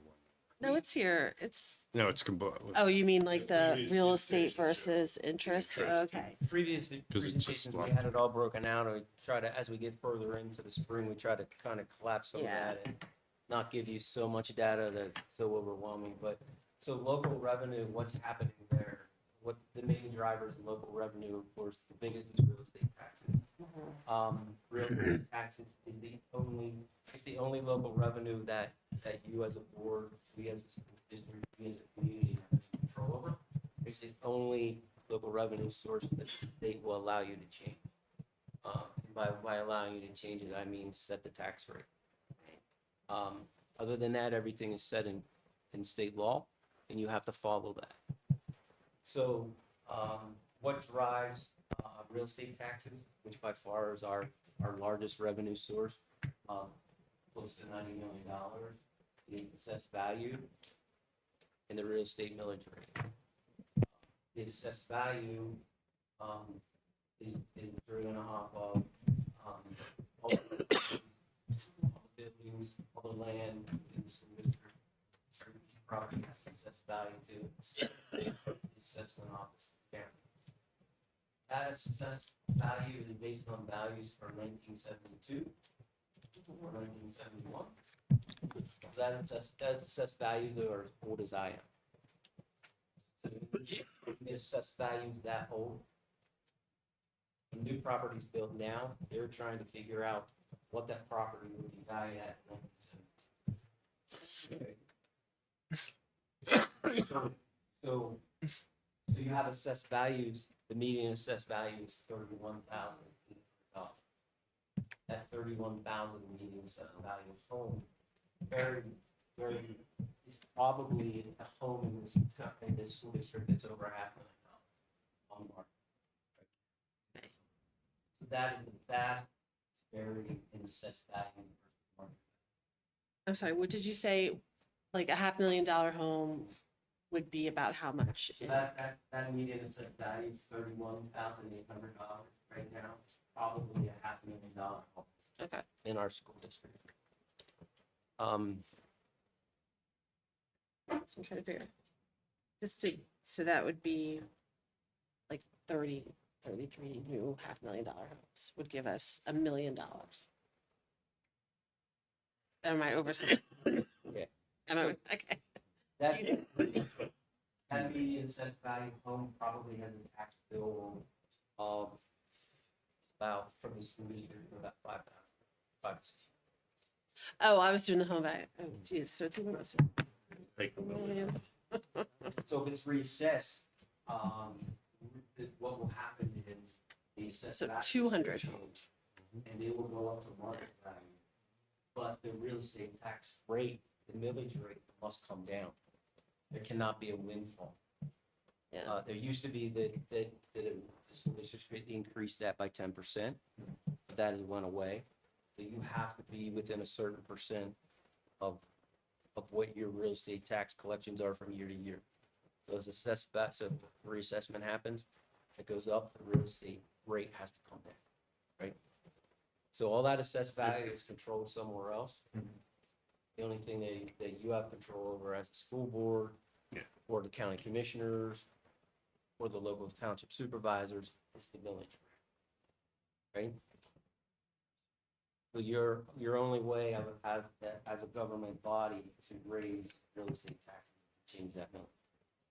Now, what else drives that, of course, is the assessed value, and that assessed value can go up or down. And we see that fluctuate throughout a year. You have new properties coming on, properties that are assessed based on 1972 values. And then you also have reduction. You have assessment appeals. You have properties that are lost, properties that may be lost to fire or some other disaster, or somebody decides they're tearing down their building, they're taking their pool out, they're doing this or that. there's a reassessment that happens. Anytime you add on to your home, anything like that, there's a reassessment that happens. So it's constantly going up and down, and those numbers are changing. So over the last 10 years, what Pennridge has been living from is that substantial growth in assessed value, right? When the 55 and over community went in on 113, we saw 2 years. 1 year was nearing $1 million growth, and the second year was over $1 million growth.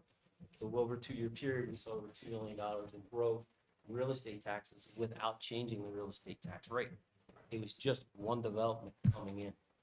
So something that big has a big impact, right? Now, if you're looking at 10 houses, roughly $5,000 or $6,000 a piece, you're looking at $60,000 more rental, right?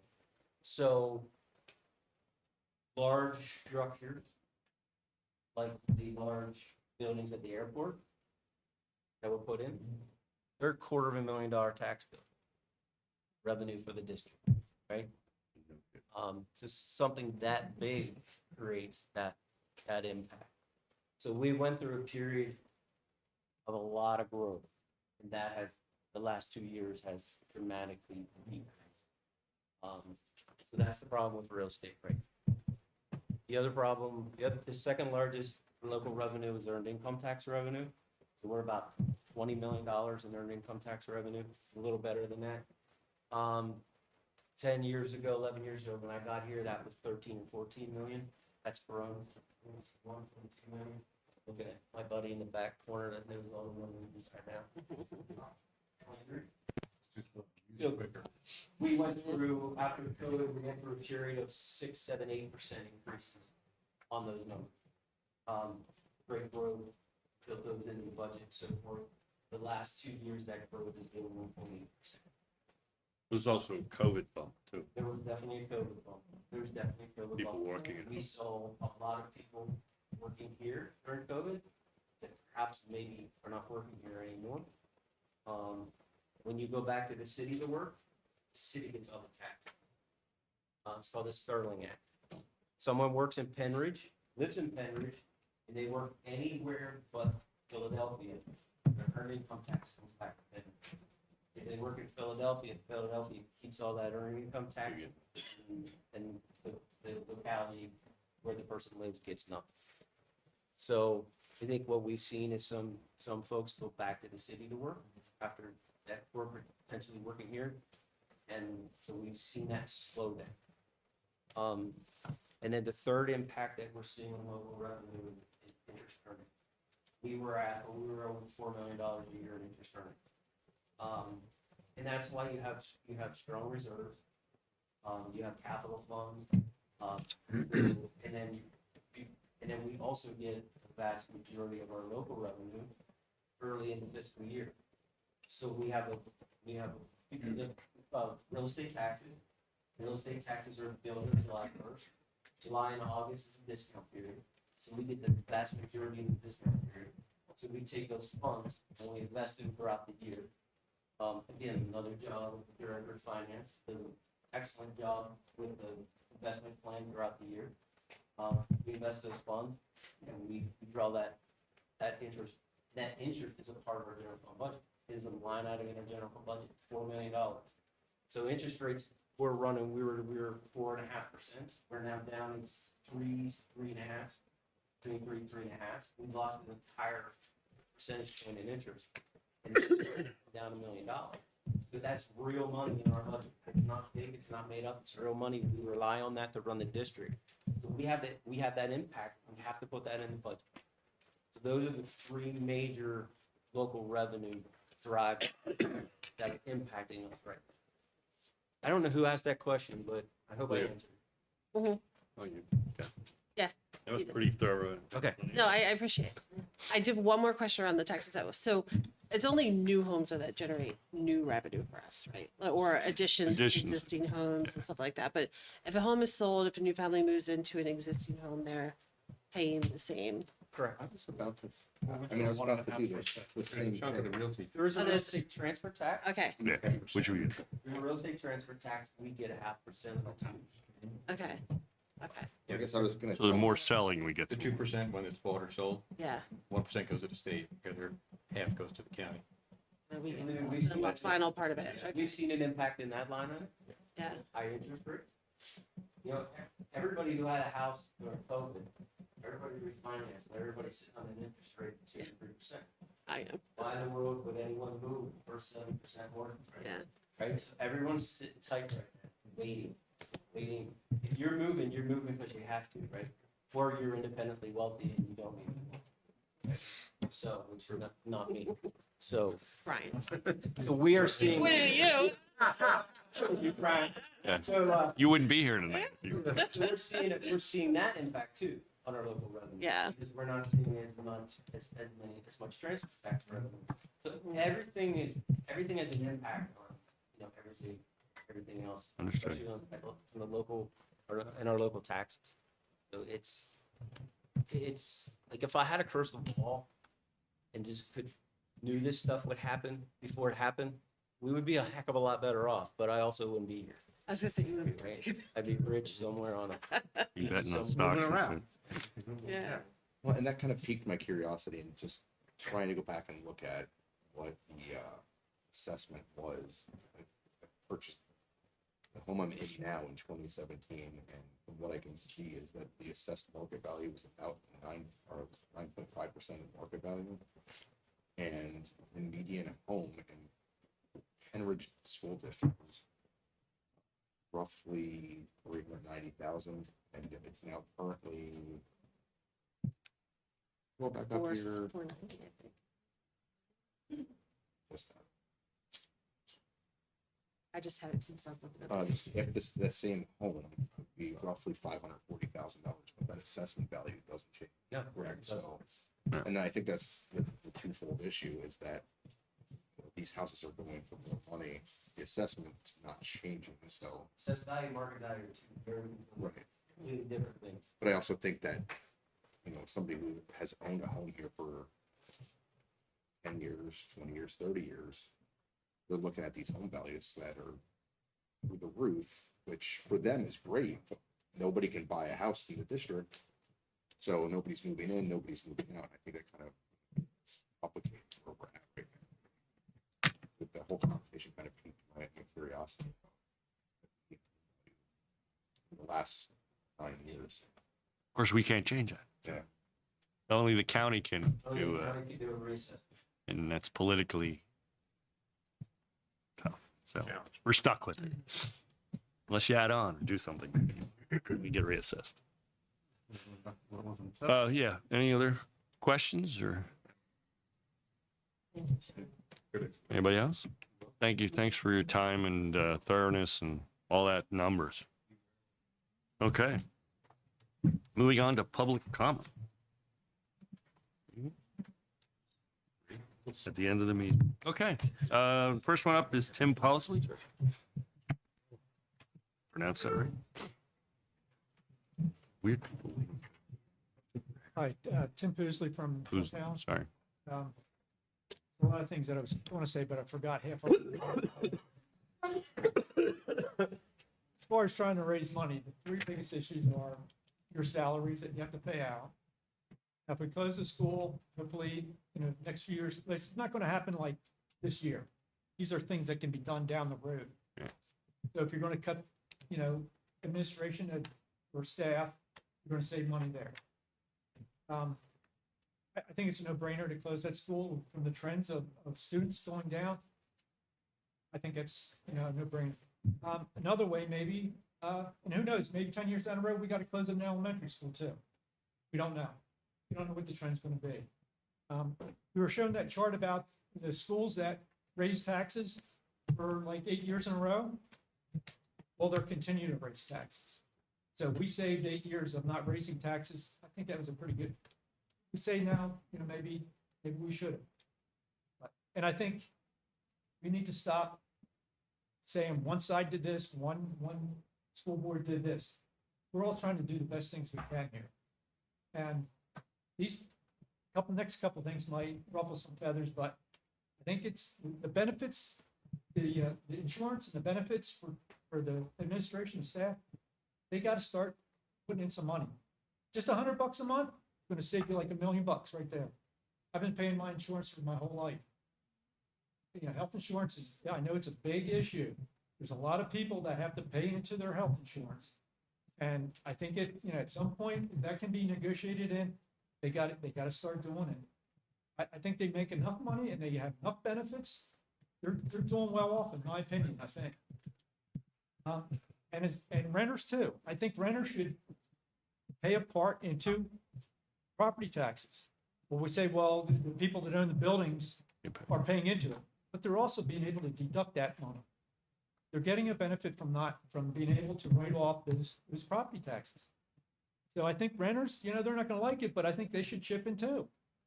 There's some ways to generate some revenue. Things have to change. And yeah, we said about the gas and the price of gas. It's been a couple months. It's been a couple months now. So we don't know what's going to happen. We have no idea what's going to happen. But the year before that, gas was down at $2 a gallon almost. So we had savings there. And 2-3 years before that, they were $3.50, $4 a gallon. So not to say that, and inflation was at 9%. So how could we have balanced the budget down when inflation was 9%? And now it's down to like 3%. Granted, things are more expensive. Everything's going up, but I still think there's a way to save money. Thank you. Bob Sellers?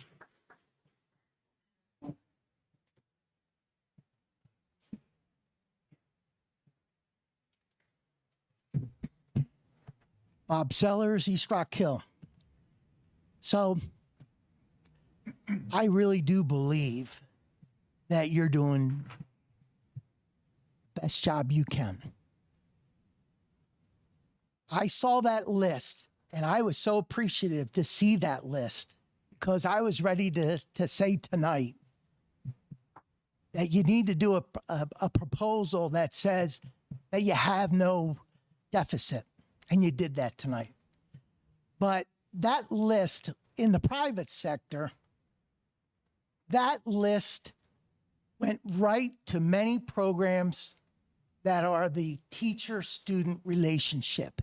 And I have to tell you, there's nothing more important to me and probably most of the parents in Pennridge, that the student and the teacher relationship is very important. I don't think I saw any administrator cuts. I don't think I saw any director cuts.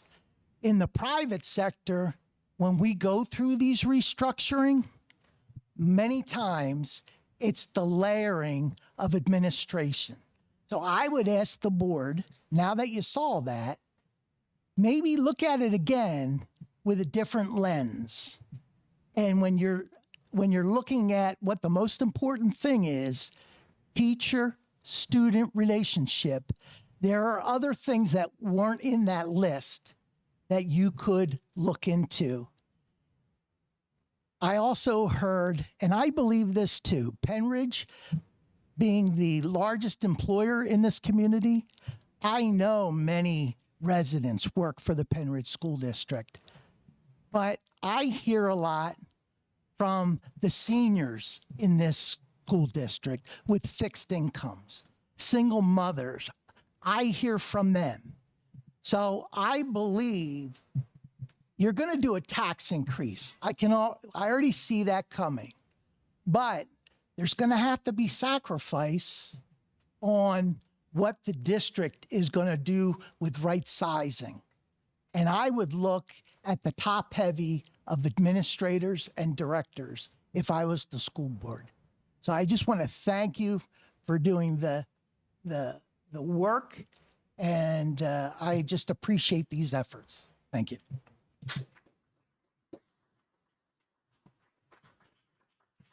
Levi, Rossi, you're up.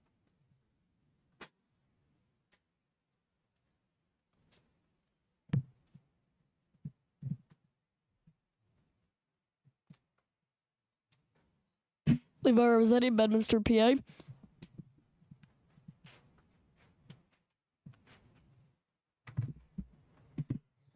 Hold on a second.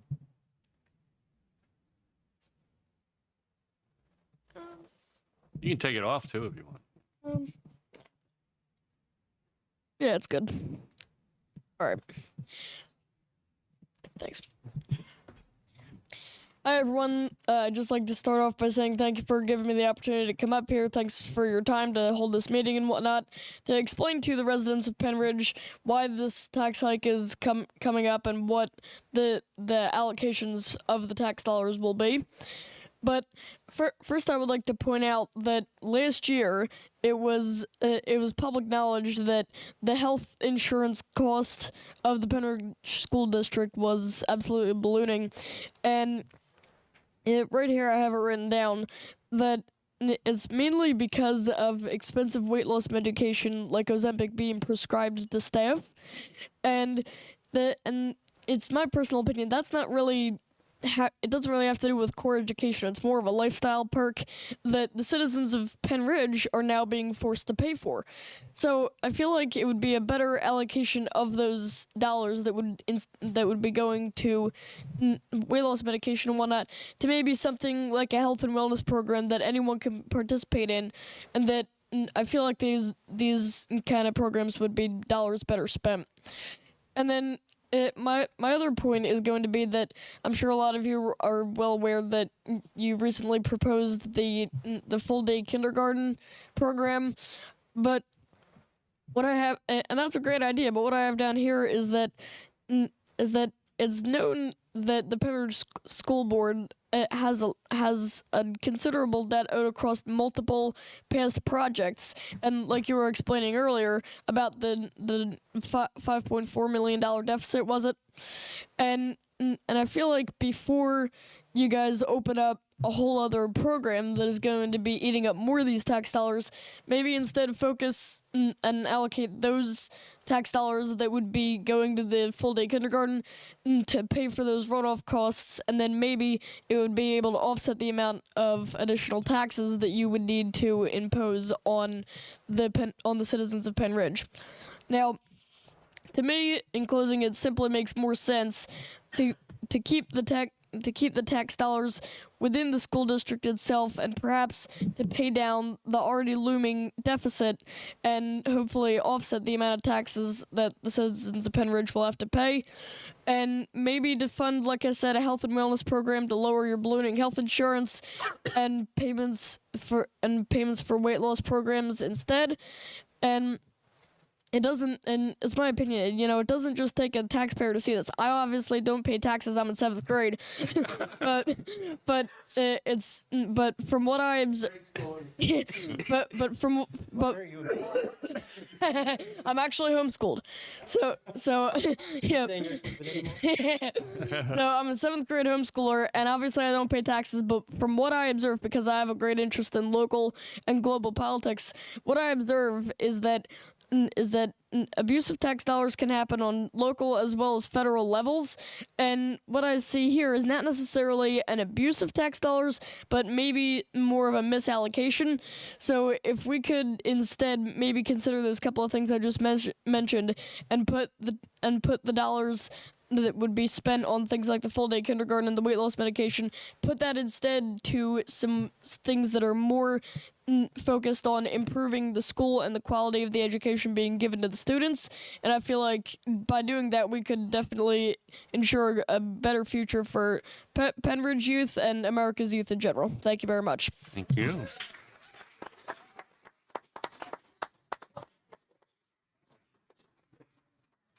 I think you have a career in debating coming in your future. That's quite impressive. Like 3 times. When I was in 7th grade, I never would have gotten up there and spoken for a group of people. So congratulations.